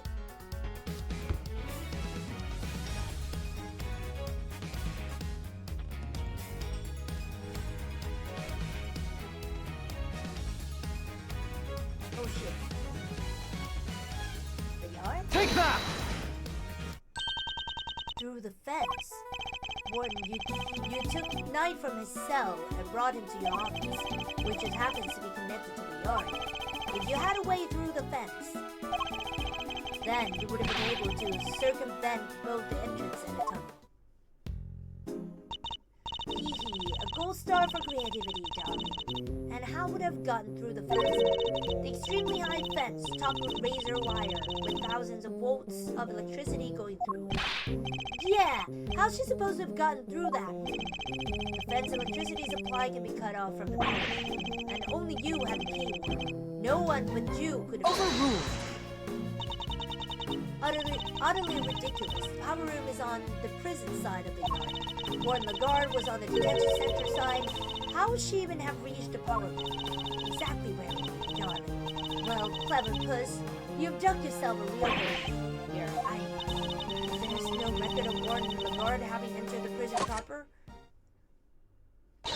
Then the idea that she could have shut off the fence by using the breaker is out of the question. But there must be some way she could have done it. Take a deep breath, big guy. Lose your cool and you've lost everything. But if I don't find a solution, she might still wriggle out of this. Hey, I said take a deep breath, not freak out and completely lose your cool. There's nothing to be gained by banging your head against the same wall, yeah? No matter how you look at it, Warden Lagarde couldn't have done it alone. Mr. Edgewood, Objection! I cannot find it. You aren't doing yourself any favors by obstructing justice with your silence. That was a reflexive objection. But now that I've yelled it, if I don't come up with an answer, it's all over. I have one more thing to add, if you'll permit me. Something that explains how the warden could have shut off the breaker from the wrong side of the fence. Yes, because it's not as impossible as it seems. What enabled her to shut off the breaker? Oh shit. An accomplice. She could have done it alone, but what if she wasn't? Oh, now we're talking. We flex an old green matter, kiddo. That Warden Lagarde had an Overruled! Enough. You disappoint me, Mr. Edgeworth. What you mean? Mr. Edgeworth has said nothing wrong. The inmates of this prison are all issued with security bracelets. The ones that raise the alarm if people go where they're not supposed to. Ah! I see that you have realized your error, and we are, of course, within the prison grounds. We're not only on the bracelets worn, but even the guards surveil each other for signs of wrongdoing. And despite all that, no one noticed Mr. Caserado's escape. The only ones who are free to roam are the animals, and they most certainly could not have operated the breaker. No, so our accomplice must be Overruled! Then who did it, given that it cannot have been a prisoner? Objection! Oh shit, don't tell me it's the bell. I wouldn't be so quick to rule out either, Your Honor. The fact is, there's one person, someone whose movements wasn't restricted. And I have just the evidence to show who that free-roaming person was. Oh shit.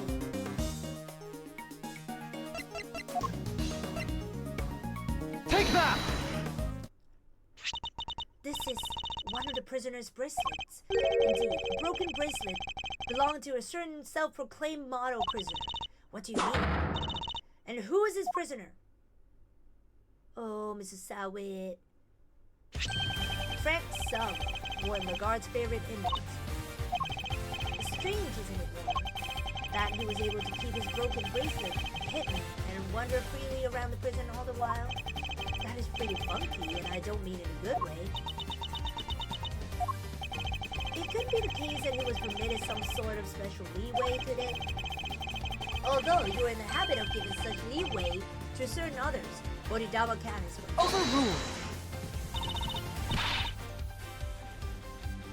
Mr. Edgeworth, that is pure speculation. Objection! In that case, why don't we ask Mr. Sawit himself? I'm confident he will confirm for us that he and Warren Lagarde were accomplices in this crime. If the two of them work together, a certain route into the prison becomes viable. The real route by which Knight was moved from his cell to the prison proper. Recall that there were two big obstacles in the path. First, a security camera outside Knight's cell. Second, the electrified fence in front. But she was able to remove both obstacles in one fell swoop, by having Mrs. Sawit shut off the corresponding breakers. Alright, Mr. Edgeworth, you've had your fun. And? Do you still deny it, Warren Lagarde? No, darling, you've got me. I admit it. Warren? Tell me this isn't true. Sorry, Verity, honey. I'm afraid it is. Frankie helped me to do it. No way! You did it, Mr. Edgeworth, you got her. Nice shooting, cowboy. She won't be wriggling out of this now. As Mr. Edgeworth said, I had Frankie switch off the breaker. But we didn't kill Knight, did we? No, sweetums, no, we didn't. What? Warden, explain yourself. Oh, Verity dear, I doubt your precious goddess will want to hear my excuses now. She is all merciful. You have but to confess, and you shall be saved. Oh gosh, alright, I was being threatened. I had no choice but to do as he said. Who's he? Bodhidharma Canis, that awful assassin. Canis? How long has it been since that awful man came here to my beautiful prison? I'd never forget the day he arrived.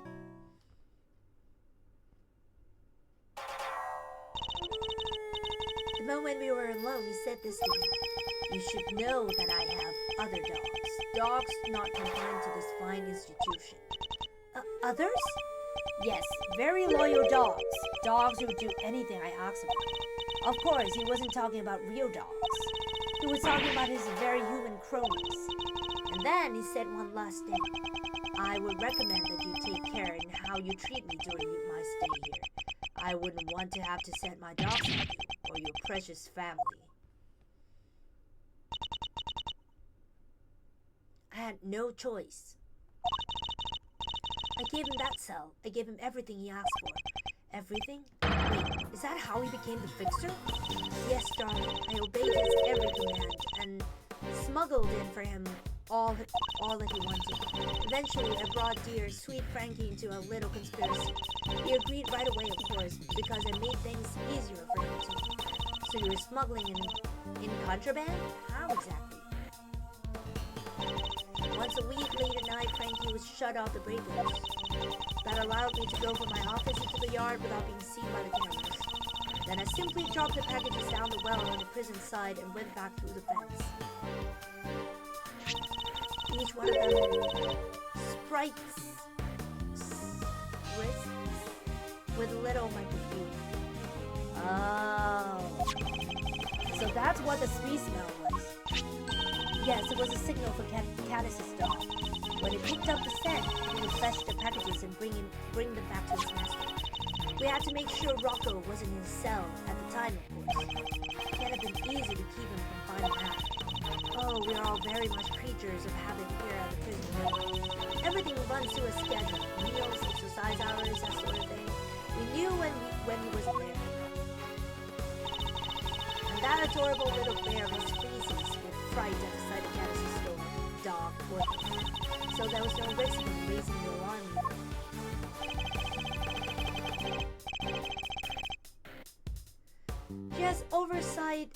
She has oversight over everything here at the prison, which made her the perfect mule. With her on his side, Canis couldn't fail. Frankie would sneak out again early in the morning to switch the breakers back on, and our work was done.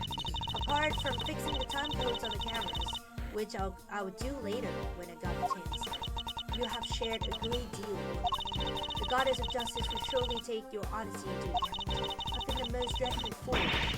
I know I have. I'm supposed to be the one in charge. The day of Knight's murder was also one of our delivery days. And so, frankly, bless his heart, this is usual work with the breakers.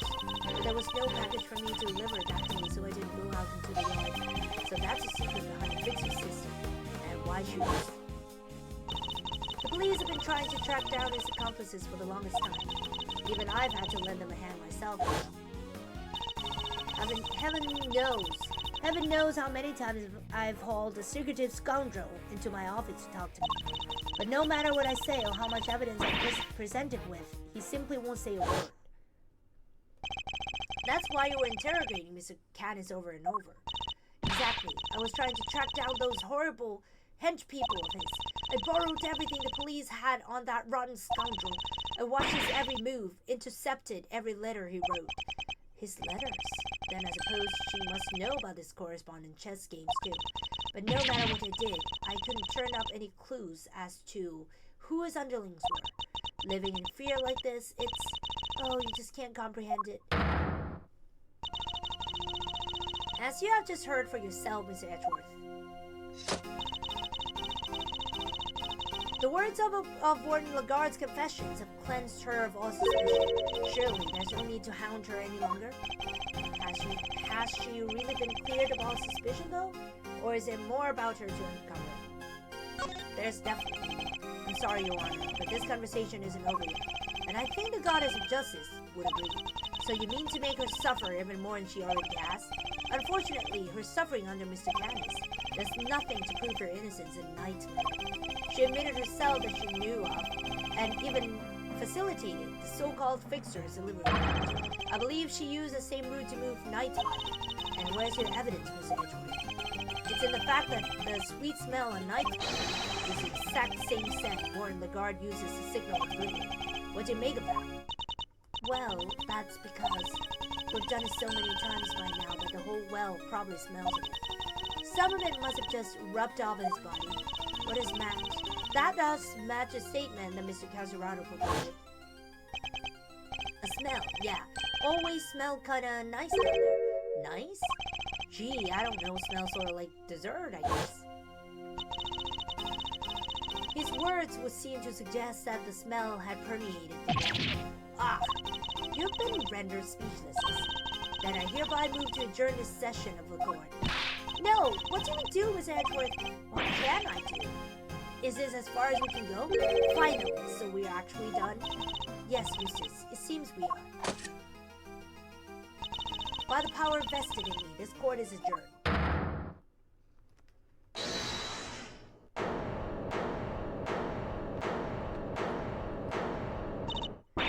Who's that? Come on, Just G. Things were just getting good. Fender, are you objecting to my adjourning this session? Hey, no. Would have shouted objection if I wanted to do that. You do you, G. Adjourn, don't adjourn, whatever floats your boat. What are you doing, Mr. Fender? Don't worry about what I'm doing. Let's all just take a chill pill, shall we? By which I mean a square of chocolatey goddess. Goodness, everyone. Are you trying to get yourself charged with contempt of court? No, my bad. I just had a quick request to make this all. A Simmonsing lawyer, that is. Ah, yes, I had forgotten that you were his real attorney, Mr. Fender. How could you? You're killing me. You killing us? You've been making Mr. Edgeworth do everything at the same time. Right you are, which is why I figured it's time to put this in some work. Work, you said. Somehow I don't believe you've worked a day in your life.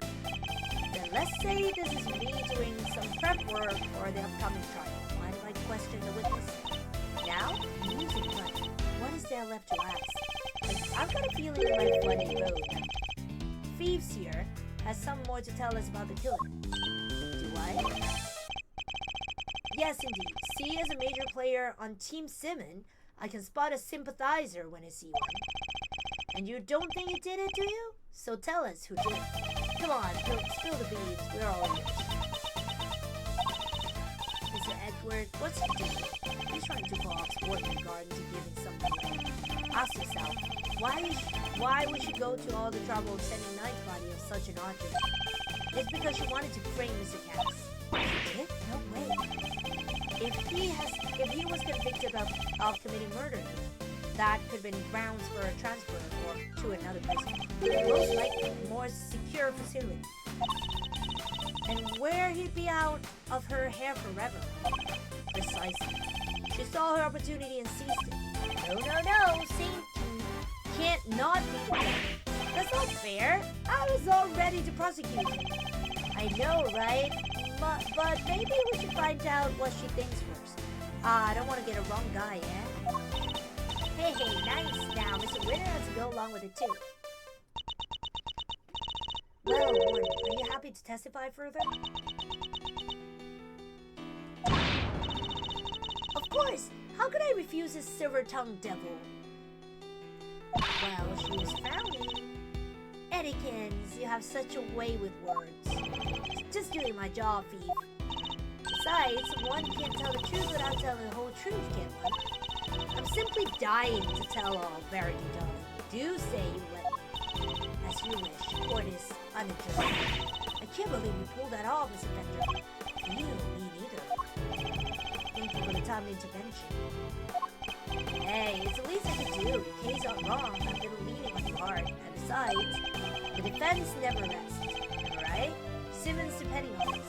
Sadly, I think I just about exhausted my reserves of cool lawyer chat here, and we can't file this out now. Which means you're up to bat, Miles Max Miles.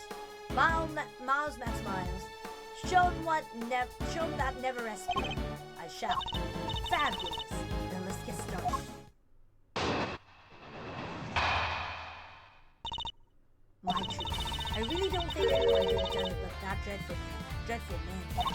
There's no telling what went on between him and the victim. Perhaps he simply took a disliking to him, he certainly could tell. But whatever distorted details, it was him.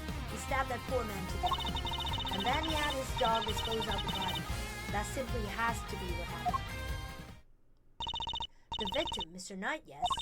I did him the most terrible disservice. Yes, you killed him. I suppose you could put it that way. If I wasn't such a sorry excuse for a warden, this would never have happened. And that's why I have to clean up this terrible mess. Warden Lagarde, as ever, your honesty is truly to your credit. I'm certain Mr. Knight is looking down and weeping tears of gratitude. You clearly never met Mr. Knight.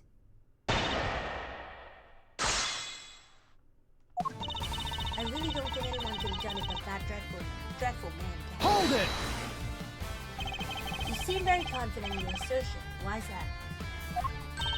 Because all the other children in my little home are absolute sweethearts. Their faith in themselves and in one another. They have faith in the guards and me. And they work hard every day to better themselves. None of them would dare commit murder. That's a very touching reason indeed. And I don't believe a word of it. But Caddy? Oh, he's rotten to the core. He is the only one who would do something like that.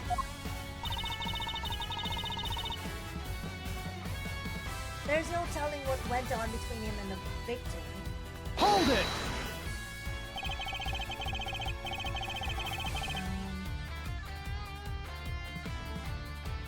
Knight was being kept in a holding cell while Mr. Canis was in the prison car. What could possibly have happened between them when they were at opposite ends of the facility? Prisons aren't as big as they seem, you know, all kinds of awful things to them.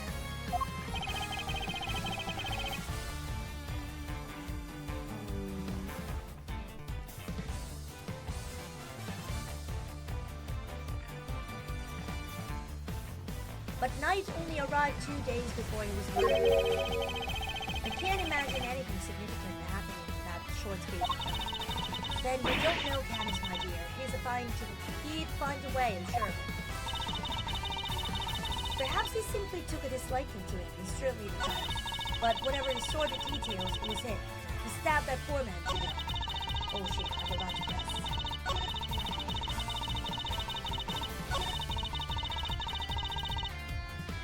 Hold it!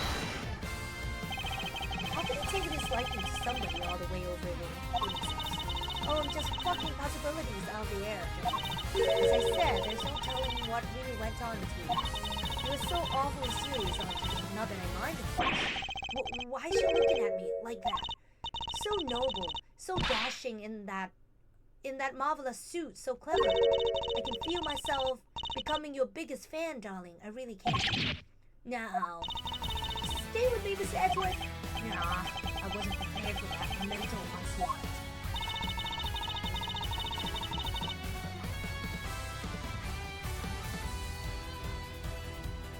But whatever the sordid details, it was him. He stabbed that poor man to death. Hold it!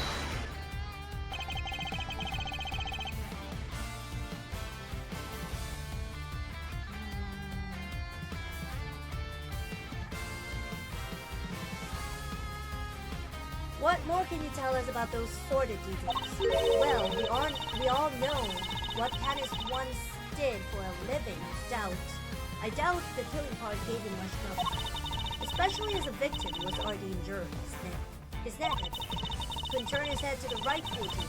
That's what they told me when they brought him in. They must make some sort of report for the warden when new prisoners were admitted. You seem keen for us to think you didn't know much about that. That's because I did, sweetie. And the victim was simply a fun target to that monster. Nothing. Expect Canis used the chisel that was hidden in that chest set, don't you? Awful, grisly pieces. Just imagine, the man probably didn't even have time to find out. I see, thank you for your thoughts. They were very helpful. Actually, I'd like to hear about them in a little more detail today. Oh, Mr. Edward, you're making me blush. I could chat with you all day. Oh, don't look so nervous, darling. I'm only teasing, of course. We can talk about them somewhere. I expect Daddy's used the chisel that was hidden in that chest set, don't you? Hold it! And which chest set would that be, precisely? Why, the one the victim brought in, sweetie. You try to keep up. The victim was a certified chess fanatic, or so allegedly. But the naughty boy snuck a chisel inside it. Can you imagine? How does she know about the chisel in the chest set? And you think people were supposed to know about it. After all, we only learn about it thanks to certain deductions. So, how does she find out? Of course, in the hands of a killer like Canis, even a chisel will serve as a deadly weapon. Yeah, how'd she find out? It would have been easy work for that vile assassin. Hold it! You seem to have very strong feelings about Mr. Canis. Well, of course I do. I told you what he said to me, and what an absolute menace he was to interrogate. He could slither out anything to sneak. He sounds as tough as a rock, and that infuriating, self-satisfied look on his face when they took him back to his cell. Ah, my blood boils just thinking about it. I certainly don't blame her on that count. And then he had his dog exposed on the body. That simply has to be what happened. Hold it! Surely you're not suggesting that the dog threw the body down the well. I told you already, darling. Canis has more dogs than that beastly creature. Remember, he has pets on the outside too. You mean he brought someone in from outside the prison to help him commit the crime? Of course not, silly. How would they have made it through security? This so-called fixer? No. Exercise that fabulous brain of yours. How hard would it be for him to recruit a dog on the inside, or even plant? Interesting. And does this dog have a name? Well, if I knew that, my life would be so much easier now. Anyway, it was just a little thought you can ponder it in your own sweet time, dog.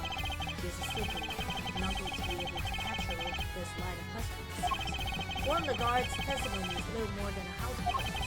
I just need to put her on the right statement and bring it all tumbling down.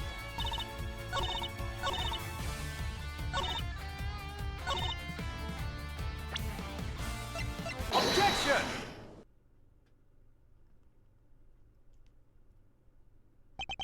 Warren Lagarde, you strike me as being more careful than the image your project suggests. Oh my god, my eyes. Oh, Mr. Edgeworth, please call me Fifi or Sweetie Pie if you prefer. However, I think you may have been a little less careful than you realize in this instance. Teehee, aren't you just the most adorable little creature? Don't be embarrassed. We're all family here. Aw. Come on, Mr. Edgeworth, don't let her get inside your head. You said earlier that you didn't know much about Knight. In which case, I find it rather strange that you know about the chisel. Well, of course I do, darling. Don't you think we don't check prisoners when they come in? Objection! You're not talking your way out of this, Warden. That is entirely irrelevant, and you know it. Knight didn't bring the chess set into the prison himself. It was brought by Mr. Singh when he came to visit. Knight wouldn't have had it with him when he arrived. What? I of course that. When Mr. Singh came in... Objection! You checked him? I find that hard to believe, because if you did, that makes your story all the stranger.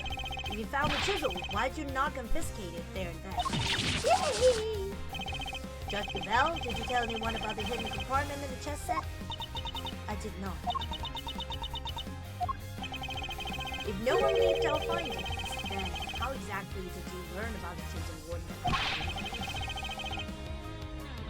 Because it certainly couldn't have been when you checked Knight or Mr. Saint on their arrival. Indeed, such a thing would imply an intentional oversight if it had been found, yet left through. Precisely. So, Warden Lagarde, answer truthfully. Where and when did you learn about the chess set? If you won't answer, then allow me to submit it to you. Alright, darling, there's no need to rub it in. You got me, alright? I questioned Knight, and that was when I learned about the chess set. But please, you have to believe me, I did not kill him. One moment, Warden. This is a significant development. The court requests you make a detailed statement on the record. Any objections, Miss Edgeworth? None, Your Honor. Thank you, darlings. I'll clear up this awful misunderstanding, I promise. Very well, go ahead, Warden Lagarde, and please tell the truth this time. Her lies are starting to wear thin. This is my chance to expose her. Oh, come on! My truth part 2. I said I questioned Knight, but it wasn't anything serious, you understand. I make a point of talking to every newcomer until I let it go. Knight was no different. We just had a little chat, you know. And after we talked, I had him taken back to his cell straight away. The more she lies, the more thoroughly she seals her fate. So it was simply a conversation with a new detainee? That seems entirely above board. Exactly, Verity, darling. I knew you'd... Objection! Well, I don't. What proof do you have to back up your statement? I suppose we shall see, won't we? Mr. Edgeworth, you may begin your cross-examination. I said I questioned Knight, but it wasn't anything serious, you understand. Hold it! So am I right in assuming that you talked to Knight the night before the show? Exactly, darling. It would have been around 3 a.m. on this 27th, 3 a.m. That falls squarely within the window of time laid out in your autopsy. That seems rather late for a friendly chat. Wouldn't he have been asleep?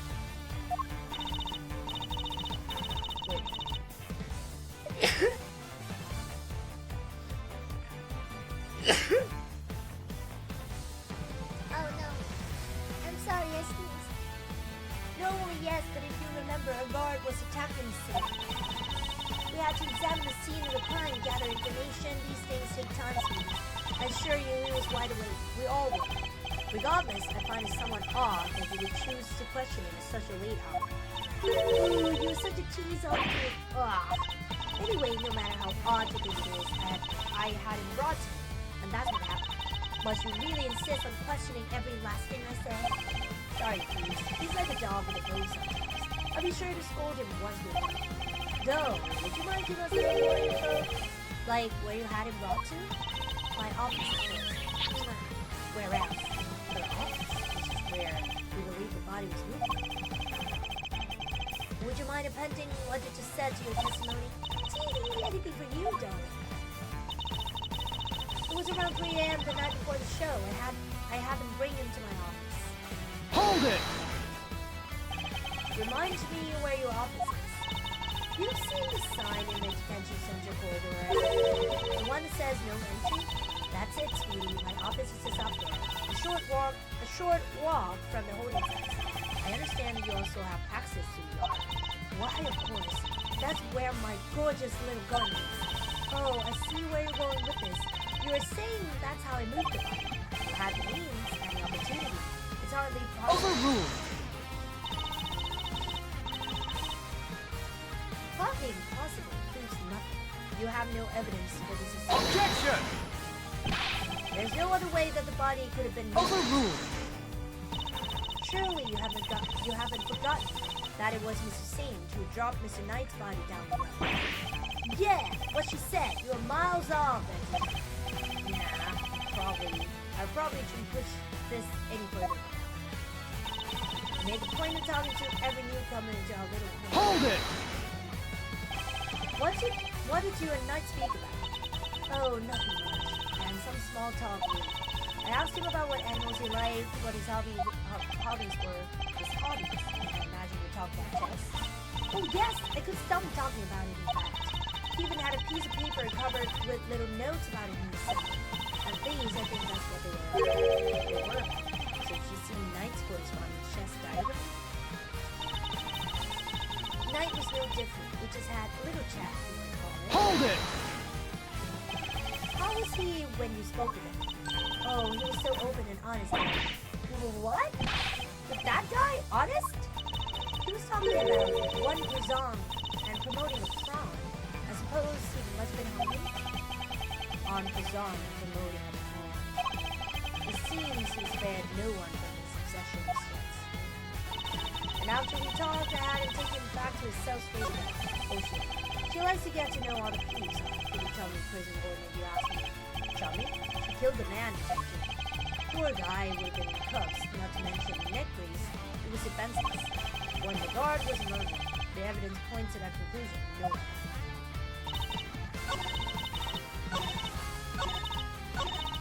Hold it!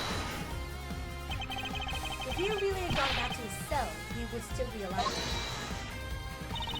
You really think I murdered the poor man right there in my office? But what would my motive have been, Doc? I told you I barely knew you. No angel. I have my grudges against Candace, but Knight had nothing to do with that animal. She really does hate Candace. Or the guard. I must insist that you append a statement to your testimony. I'm no angel. I have my grudges against Candace, but Knight had nothing to do with that animal. Hold it! You say that you bear a grudge against only Mr. Candace. Is that correct? No, I despise him. Coming to my prison thinking he can do whatever he wants. But he won't get away with it. I'll clip his wicked wings. If it's the last thing I do. And that awful dog of his is a menace. Completely appended to peace and quiet of my home. She even hates his wife. It does seem at first glance that she didn't have much motive to kill him. But she hates Candace so much that she probably hates anyone who has anything to do with it. Thinking about it from that angle, the key to breaking her testimony was surely revealed. She likes to get to know all the peeps, okay? I think I know what to present, but I don't know which one.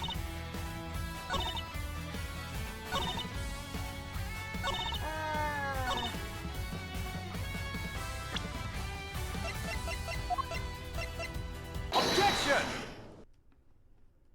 Haha. Judge Gabelle, I'd like you to take a look at this. Notes about a game of chess. What is the significance of this, Mr. Edgeworth? It was found in Knight's cell, which is exactly where you said you saw it too, Warden Guard. But you didn't just see this game in Knight's cell, did you? You've seen it in Mr. Candace's cell too. Well, what do you mean? Objection! Oh, come now. Don't tell me you haven't taken a look at the chessboard in maximum security. I imagine you watched his every move for the hall. Or rather, I imagine you feel that dude so's your own knowledge. If she wants to find out who his cronies are, right? Personally interrogating your own prisoners is highly irregular, to say the least. But as you said, Mr. Caddis had threatened you to put your precious home at risk. That's why you took it upon yourself to question him. You wanted to find out who his dogs were. So what if I did? You must have told us you read his letters, which means you must have known about one key fact. You knew he was playing correspondence chess. Ah! And then, who should appear but Knight, carrying with him a diagram of every particular key. We ourselves use that diagram to infer a connection between the two. And it seems you came to the same conclusion, but in your fear, you took your reasoning one step further. You surmised that Knight was Mr. Canis's henchman sent to kill you, which is the real reason she had that chat with the wrongster. If his boss wouldn't crack, maybe he would. And when you questioned Knight, you made another discovery. But then inside his chest set, you found a hidden chisel. The murder weapon itself. As far as you were concerned, that chisel meant one thing, Canis. Thus, you convinced yourself that Knight was working for Canis, and that is why you killed him. I see you have no more excuses. Judge Lavelle, your verdict, please. Much as it grieves me, there would appear to be a little room for doubt. I hereby give my verdict. Bronco Knight was murdered by... Everything is so confusing. In the name of the goddess of justice, who is it this time? One? It's a joke. It's all a big, stupid joke. You people don't get it, do you? I think we've proven that it's you who didn't understand things correctly. Me? Please, darling. I understand it all perfectly well, thank you very much. And I understand that there's a glaring contradiction in your theory, Mr. Edgeworth. Hey, you are just grasping at straws now. I have no time for this, Your Honor. Overruled! I'm curious to hear what the warden has to say. What? You're a doll, Verity. I just have one last thing to say, then Mr. Edgeworth can declare himself the winner. You ran? Does anybody remember a certain autopsy report? Of course. We received the finalized version only this morning. That's right. And I was listening to what you told us about it, Verity, even if nobody else was. You said no wound. The wound was 4 inches deep. 4 inches? Wait. Riddle me this, Mr. Edgeworth. How does a tiny chisel make a 4-inch wound? Yeah. Forgive me, oh goddess. I came perilously close to making a terrible mistake. Looks like your theory is the one that doesn't hold water, Edgeworth. What now? What do we do? It'll be fine. Miss Edgeworth always comes through, right, sir? Looks to me like the Milestatron is out of commission. You're an attorney too, aren't you? Why don't you do something? Turn things on the head with a desperate club. Blurt out the first mind-blowing things that comes to you. Look, detective, I'm much of a man of action as an expert. But without evidence, we're up the creek without a paddle. This might be the end of the road. We can't give up now. We have to do something. I'm certain that Warren Lagarde is a killer. Is the only explanation that fits the facts of the case. But if the chisel wasn't a murder weapon, what other bladed weapon is there here in this facility? It seems we still do not have all the answers, nor the evidence to provide those answers. Alas, we must wait until the trial to see this matter resolved. Objection! Oh, come on, G. You are just giving the killer a chance to destroy the evidence. Overruled! Are you calling the judicial process into question, Mr. Fender? No, not me, nuh-uh. I tried, Miles. Any bright ideas? What is a real murder weapon, since it's clearly not the chisel? I found it. This question throws everything we've deduced out the window. Nothing to add, Mr. Edgeworth? Allow me to remind you that claims not supported by sufficient evidence are subject to the harshest penalties. Wow, that is a long silence. It's hopeless. I can't think of anything. I need more time. Loath as I am to admit it, You can't give up now. Remember what Mr. Fender said. Simmons counting on us. Without us, he... Remember how upset he was? He was devastated. Nobody's in more pain than him over Mr. Knight's death. There's no way he did it, but if we can't save him, who will? And what's more, He believes in us. He's still sitting in a cell waiting for us to bring him some good news. And I, for one, won't walk away until I have some. Okay. Gee, Miles, your little buddy there is quite a motivational speaker. And she's right, too. When you find yourself on the ropes, think of your client, picture them pleading with you to help them. Doesn't that make you want to fight back as hard as you can until the very end? Think of your old man, good old Gregory. No matter how bad things looked, he'd always find a way to turn it around and save his client. And you were just like him, right? If there is any way to force a turnabout here, you are the one who finds it. Simmons counting on you.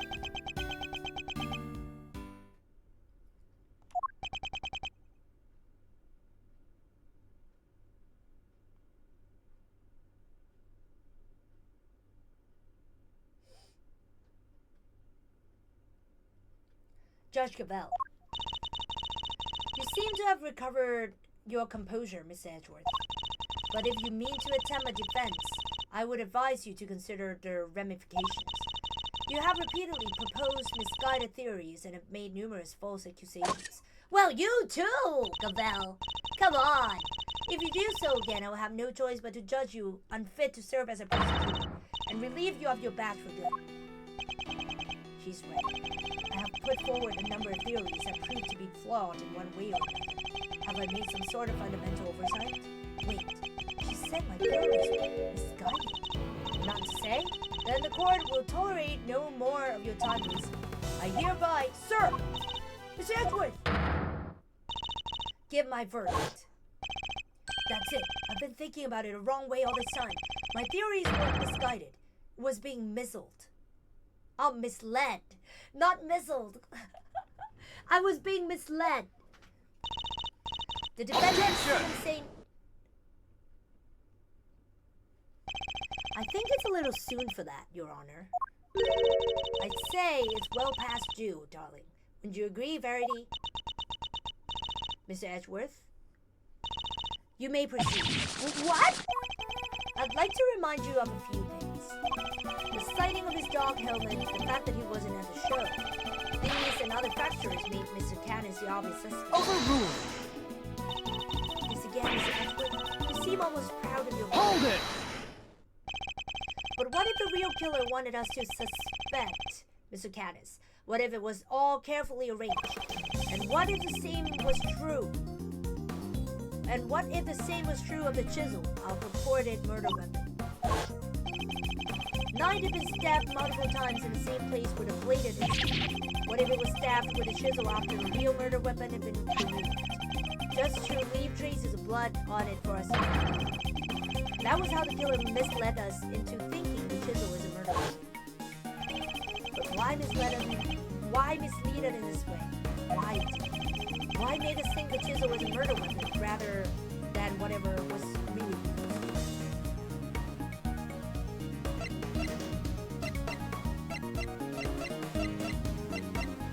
Oh, I think it's a Canis.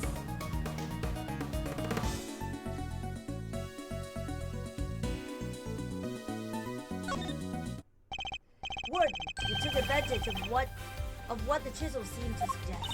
What it suggested? What are you talking about? Hold it! Mr. Winner, if I were to tell you the murder weapon was a chisel, what would you think? Huh? That Mr. Canis is a killer? And there you have it. That was the trap the warden set for us. Oh, Mr. Canis has a bunch of chisels. So she wanted us to think that it was one of his, right? Indeed. That was her plan right from the start. To frame Bodhidharma Canis. Your reasoning would appear to be sound. Warden Lagarde certainly seems to harbor a deep and abiding hatred for Mr. Canis. However, I think you know what I'm going to say next. That alone is not sufficient proof that Warden Lagarde is a killer. I knew that wouldn't be enough. There is only one thing that will prove it. The real murder weapon that we know now must exist. If you cannot prove your theory, then this conversation ends. Objection! If we could just find the real murder weapon... Objection!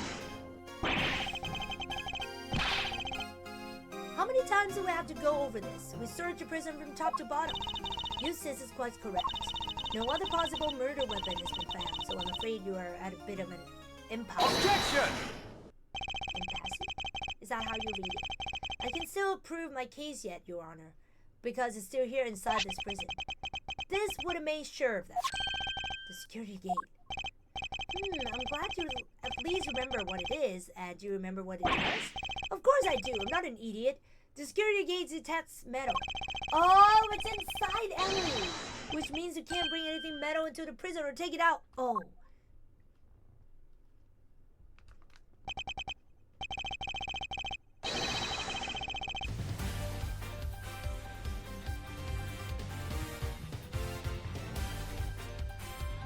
Precisely. If there is another murder weapon, it cannot have been taken off the premises. But nor can it have been brought into the prison in the first place. So we find ourselves right back where we began. What I'm trying to tell you, Mr. Lucien, is that if you wish me to believe that there is another murder weapon here in the prison, you also have to explain to me how it got there. Alright, we know what the chisel was, that the chisel was smuggled into the prison inside a pocket chest. But our contention is that the chisel is not the real murder weapon. So if the weapon came from outside the facility, then there must have been a way to bring it in. Yes, the question of the hours is, can you show me this alternate route? How did the weapon more than the guard used get into the prison? You borrowed evidence from the police to help with your investigation, is that correct?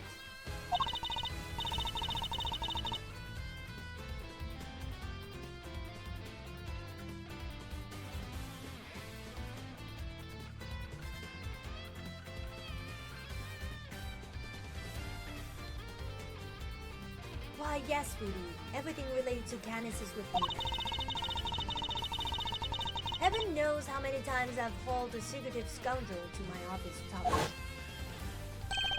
Of course, that's how. The fact that this is here with us shows how a bladed object could have been brought into the facility as well.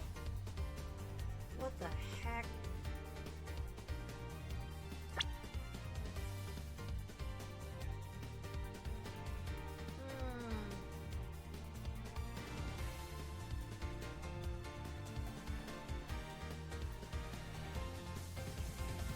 Here with us shows how a bladed object could have been brought into the facility.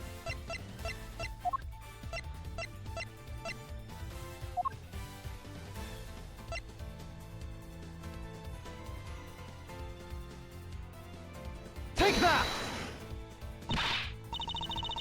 Oh no.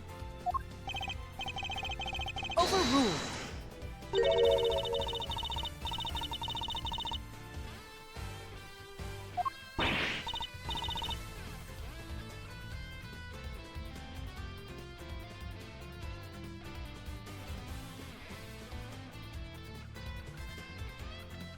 You can't use that at all, Miss Ashworth. I believed in you. Oh no. Okay. What should I eat? I have to.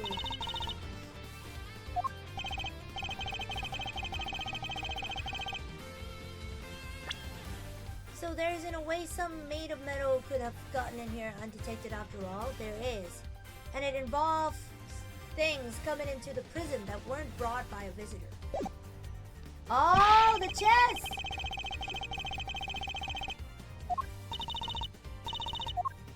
Okay, cut to the chase already. I'd hate to let her down again, so let's see. Okay. Take that! What? Overruled. No? Why? What do you mean? What?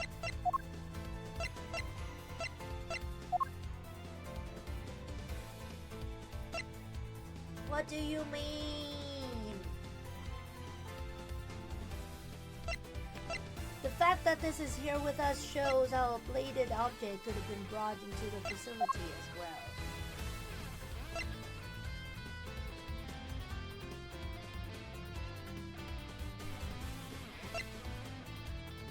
Huh.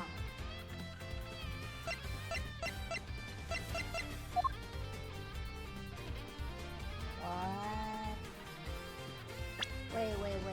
So there isn't a way something made of metal could have gotten in here undetected after all? There is. And it involves things coming into the prison that weren't brought by a visitor.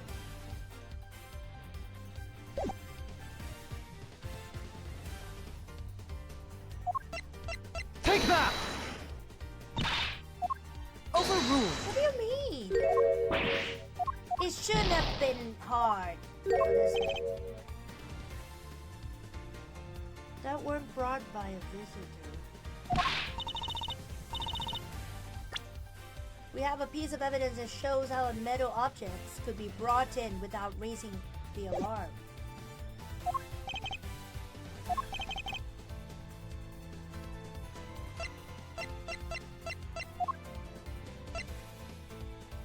Huh.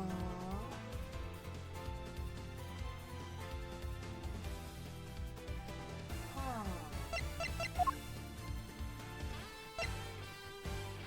Oh.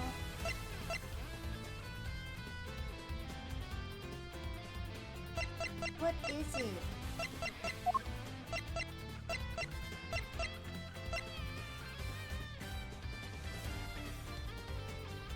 Postal mail?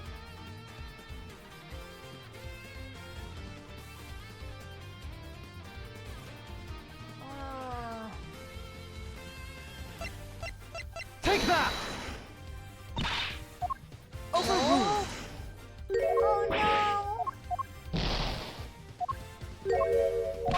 I'm overthinking it again. I'm sure I'm overthinking it again.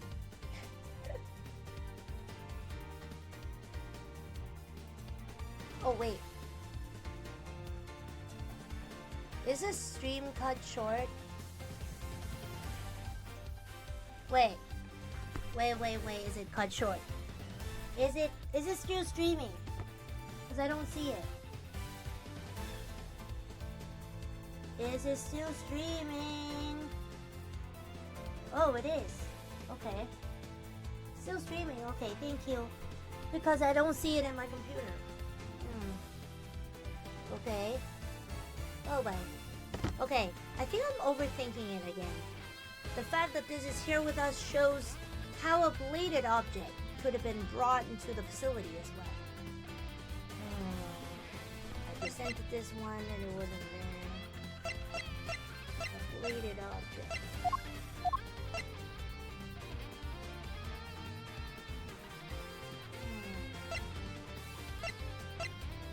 Oh, the layout?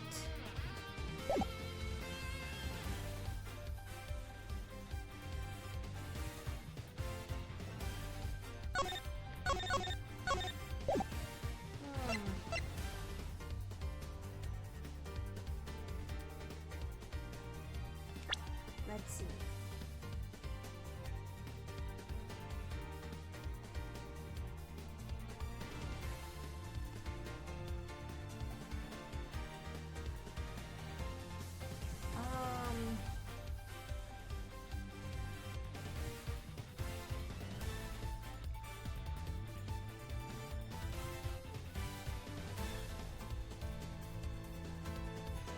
It's not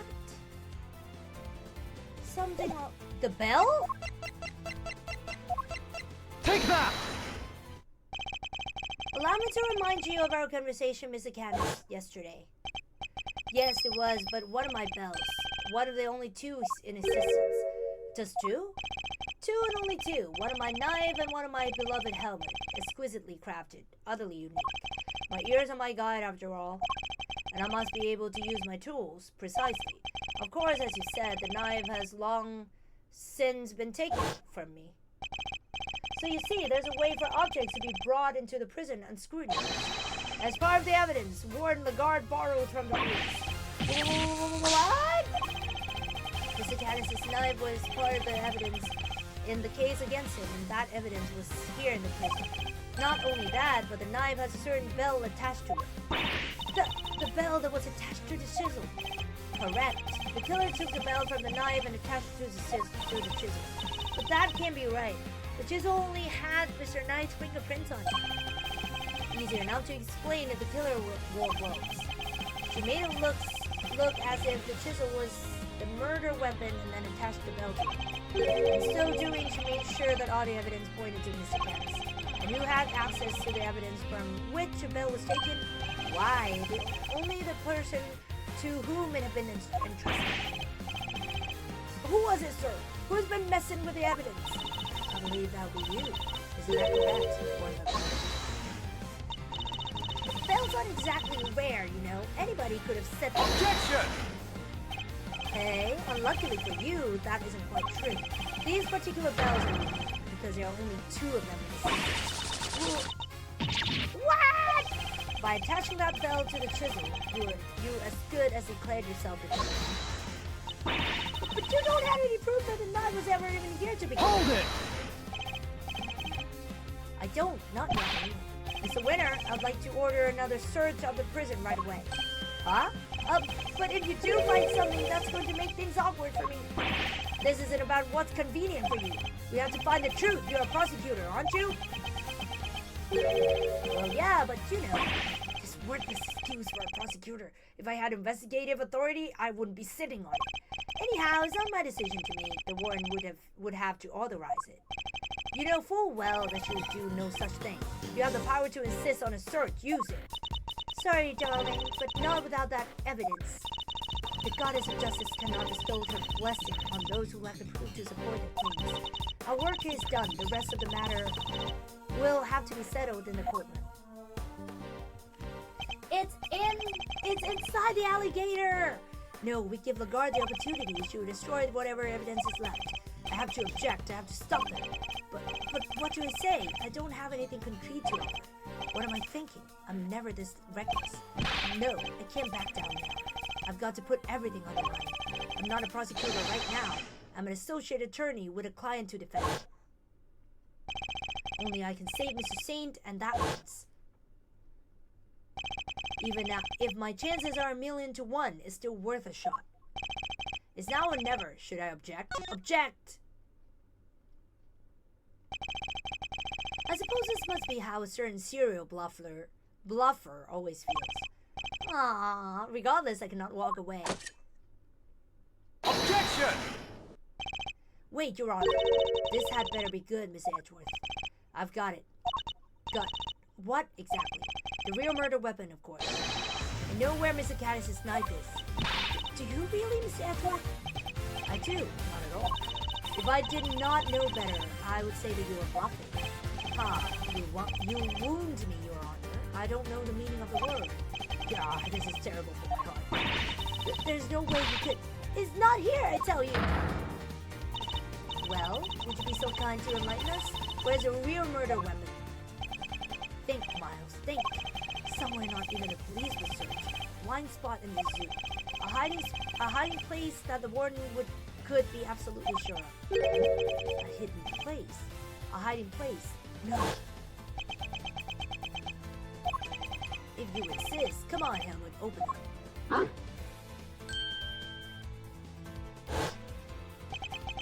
Did she use the same trick? No, that's ridiculous, isn't it? But the more I think about it, how many foolproof ways to evade detection could there be? Mr. Edgeworth, how long do you intend to keep us waiting? There is the faintest possibility I'm right, but if I'm wrong, we stand to lose everything. Your Honor! Oh! Hello! Oh, okay. Thank you for redeeming. Wait, let me turn on my timer. Okay. เย้ ขอบคุณพี่ก้องครับผม ขอบคุณพี่ก้องที่ใช้คะแนนโวย ตอนนี้เราในที่สุดเราก็มาถึงสุดท้ายแล้วก็คิดว่าจบวันนี้ก็น่าจะจบไลฟ์นะคะโอ้โหโคตรยาว ยาวมากอันนี้แบบตรงนี้เลย อยู่ที่นี่นะคะผมไม่ได้อยู่ที่ไหนนะคะอยู่ในสวนนี่แหละที่นี่ในสวนเนี่ยเหรอใช่แล้วแหละฉันไม่เข้าใจอ่ะช่วยอธิบายหน่อยได้ไหมอาวุธซ่อนอยู่ที่ไหนหรอ Take that! นี่ไงล่ะอยู่ในตัวน้อง ใช่แล้วล่ะมันต้องอยู่ที่นั่นแน่ๆโอ้โหแล้วนี่แค่คดีที่2ใช่ฮะเกิดอะไรขึ้นเหรอคุณนักสืบคือไอ้ที่ตรวจเหล็กอ่ะคือมันดังมันแบบดังตรงตัวจระเข้อ่ะหนุ่มฮะได้ไงอ่ะที่ตรวจเหล็กมันดังตอนที่แบบไปจ่อที่ตัวน้องพอดีนะฮะสารที่เคารพผมอยากจะให้ดูสิ่งนี้หน่อยครับเขาเรียกว่าอะไรนะสิวลิ่มเหรอเราไม่ใช่เพิ่งบอกไปหรอมันไม่ใช่อาวุธอะโอเคก็น่าจะจำได้นะว่าคุณคานิสเนี่ยเขาเคยเอาอาวุธเนี่ยซ่อนไว้ในหมาไว้ในปากหมานะคะแล้วเธอไม่คิดหรอว่าอาวุธที่แท้จริงก็น่าจะถูกซ่อนไว้ในทางเดียวกันใช่แล้วล่ะอยู่ในตัวเจ้าจระเข้ตัวนั้นแหละฮ่านักเก่งเพราะว่าพวกเราจับได้ไงตอนที่เรากำลังมาสำรวจตรงนี้คุณกาเบลคุณสารที่เคารพครับพวกเราจะต้องดูให้ได้ว่ามีอะไรอยู่ในตัวจระเข้ตัวนี้โอเคเลยงั้นเดี๋ยวเราจะต้องพาหมอมาสัตวแพทย์โอ้ไม่เป็นไรเดี๋ยวฉันทำเองเดี๋ยวขอลองได้ไหมโอเคได้เลย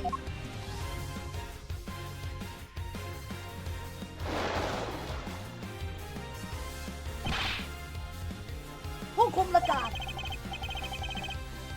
อาวุธกำลังจะถูกเปิดเผยแล้วทำไมถึงไม่ทำตัวให้ถูกต้องแล้วก็สารภาพมาฉันไม่มีอะไรต้องสารภาพก็ตามนั้นก็ได้ถ้าเกิดว่าอยากจะรอแล้วก็เนี่ยค่อยดูว่าสิ่งที่เธอโกหกมามันจะโดนแบบว่าเปิดเผยยังไงพวกเราได้แล้วโอ้นี่ไงอันนี้แหละจบแล้วนะฟี่ละกาอาวุธที่แท้จริงก็คือมีดของโพธิธรรมคานิสทำให้เธอเป็นคนเดียวที่สามารถฆ่าบรองโกไนได้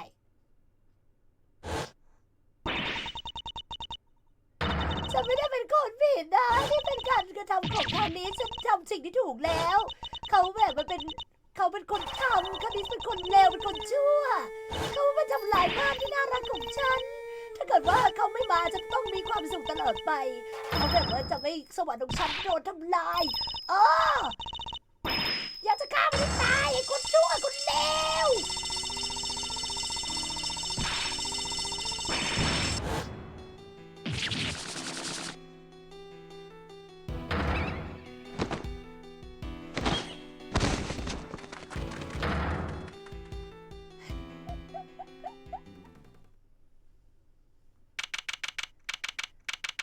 29 มีนาคมเที่ยง 34นะคะตรงทางเดินทวินเนอร์นางชื่อทวินเนอร์เหรอคุณนายการทวินเนอร์ครับการผลเขาเรียกว่าอะไรผลการตรวจสอบออกมาแล้วครับทวินเนอร์เหรอ ทำไมถึงเป็นทวินเนอร์พวกเราคงจะเครียดกันมากเลยเนี่ยโอเคก็คือเจอเลือดของบรองโกไนบนมีดของคานิสนะคะเป็นเหมือนกับที่คุณบอกเลยโอ้ดีใจด้วยกับชัยชนะในครั้งนี้ครับขอบคุณนะคุณเจ้าหน้าที่ทำงานได้เก่งมากเลยแล้วก็ช่วยชมฉันต่อไปด้วยนะถ้าเกิดทำได้ใช่ครับทวินเนอร์จะได้อีกรอบแล้วอุ๊ยผมว่าผมเริ่มแบบอารมณ์ขึ้นอีกแล้วครับโกรธเหรอหรืออะไร Okay, excellent work, Eustace. Just a few loose ends are tied up and we're done. Huh? What are you talking about? To solve the case, ain't I? We have yet to confirm whether or not Knight really was working with Mr. Canis. It would be vital to know if Warren Lagarde was simply jumping to conclusions on that front. Huh? There's Clueless, and then there's you. Well, then I guess we better get back to our investigation. Alright, officer, you're with me. You're about to see the winner Twitter! Win a whole lot more. Prepare to witness first-rate investigative talent in action.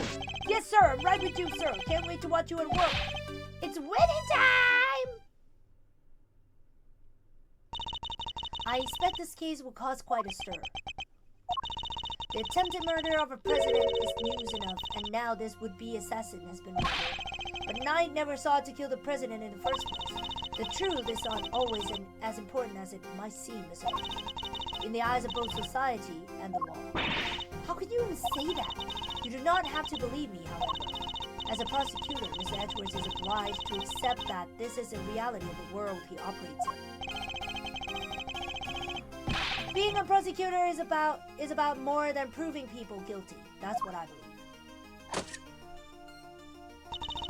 We're all free to believe as we choose, but the law is not to be toyed with for our own personal goals.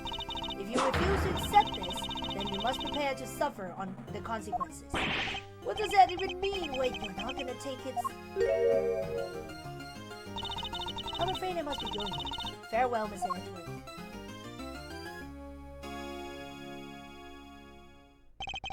Judge Cavell is right. There must be only one set of laws for everyone. But if following the law means sacrificing the truth, can I really do that in good conscience? Yeah, right. Yeah! Simon, you're out! Hi, Regina! Is everything alright? They did let you out, right? Yeah, but I'm so confused about what's going on. Some guy just came and said I was free to go and that I have Mr. Edgeworth to thank. You sure do. Mr. Edgeworth found out who the real killer is. Wow, really? You did that for me, Mr. Edgeworth?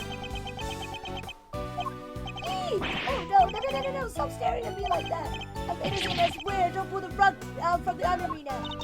Stop it, silly. It's true. He saved you. So say thanks already. Okay, thank you, Mr. Edgeworth. Thank you. And a great big Regina Berry thank you from me, too. Mr. Singh talking directly to me. Small victories, I suppose. Can I just ask one question, Mr. Attorney? Sure. I'm not actually an attorney. I thought Bronco was my friend. No, my best friend. I trusted him, but now... Well, it's just, I never knew. I never would have believed that he could hate somebody enough to want to kill him. If he kept some like that for me, then he never really trusted me, did he? That's not true, Simon. Of course he trusted you. No, it didn't. If he had just told me, I could have stopped him. I could have told him that hate never helps. That he had to let go of all that stuff. Mr. Saint, I think you're forgetting something. I should show him the thing that proves Knight trusted him. Take that! It's a chess set I brought for him. Knight had hidden a chisel inside. I imagine he meant to use it to escape. What? You mean he was using me? No, he believed in you. He knew he could count on you to bring it, and that you would never be so untrusting as to look inside. I imagine that by not telling you, he was hoping he could keep you from getting caught up in this mess. Oh, well, no! Why did you tell me? At least you understand now, right, Simon? I'm sure he does. He may not show it, but Simon's no doubt. A good night's sleep and he'll be completely over his whole thing by tomorrow. That's not as complimentary as you please. Sniffle. I just want to see you defeat culprit inside. That's really nice. Thank you. I have to for Bronco. I have to show him I can become the best animal trainer out there. That's the spirit.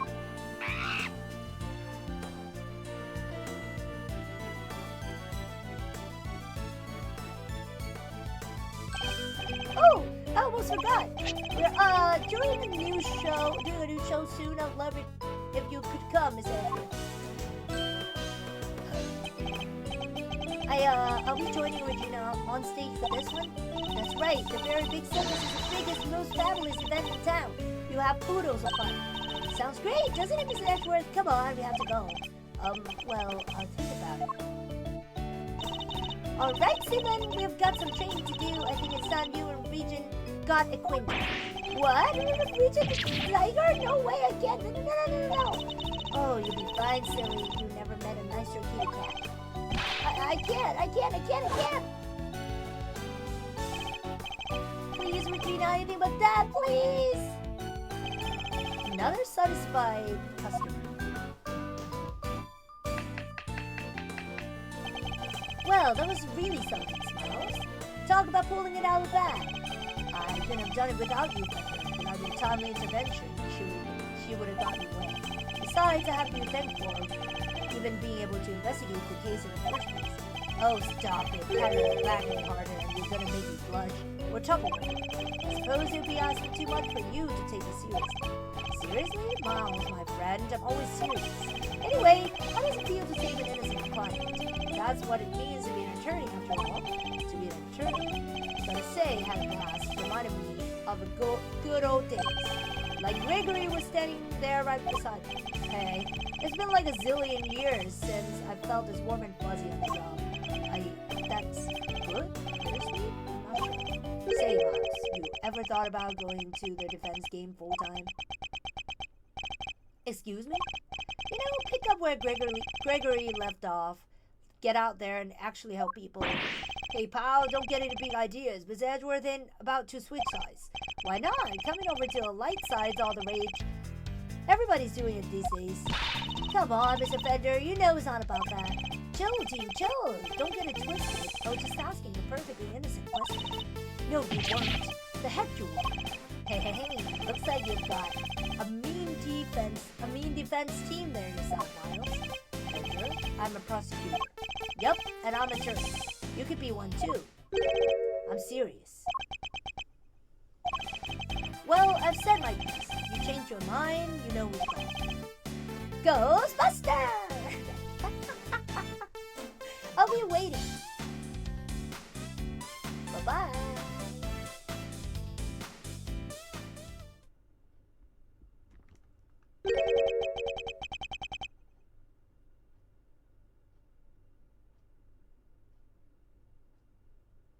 Follow in my father's footsteps?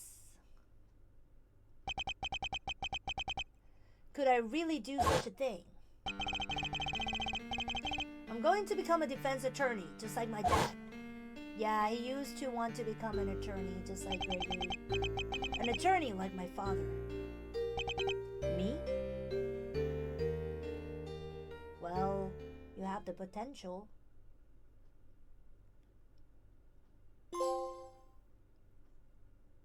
The end! Woohoo! Finally!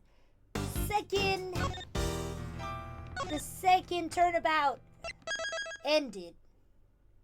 Oh my god, and I just got to episode 3. Come on, Turnabout Legacy. Thank you so much everyone for coming. Oh my god, I love this game so much. Thank you. It's just the beginning, of course. It's just the beginning. I know it. I've been playing this game for 10 plus years, I think. Is it? Because I was there when the very first game was, I think. No. It was after the first games, but, well, I was there when I had to play it on Nintendo, not the PS. So, yeah. Oh, well. It's been so much fun. I love this game so much, and I'm very, very happy that it keeps on coming. It keeps on feeding me the game. I love it. Thank you so much, everyone, for coming, and I hope to see you tonight at 8 p.m. GMT +7 on my YouTube channel. I'll be with Nikki. She is a former idol, and well, she still is for me. She's now pursuing her career as an actress, and it's going so well for her. So we are gonna talk to her about some idol talk and stuff. How was it to be an idol? How hard was it to be, to like try to act like an idol? I don't know, but we'll be interviewing her just to improve myself. Maybe some knowledge from the real world will get me to be a more idle, the more idle than I am today. I don't know. But yeah, thank you very much. Thank you. I hope you had a lot of fun. Thank you. Thank you. I had a lot of fun too. I'm gonna go for Blink. Oh yeah, please congratulate her on her new motto as well. Yeah, she has a new motto and it's so pretty. I mean, she has been pretty. So yeah, thank you so much everyone for coming. I love you. Bye-bye. Kiraryuku! Over and out. Mwah.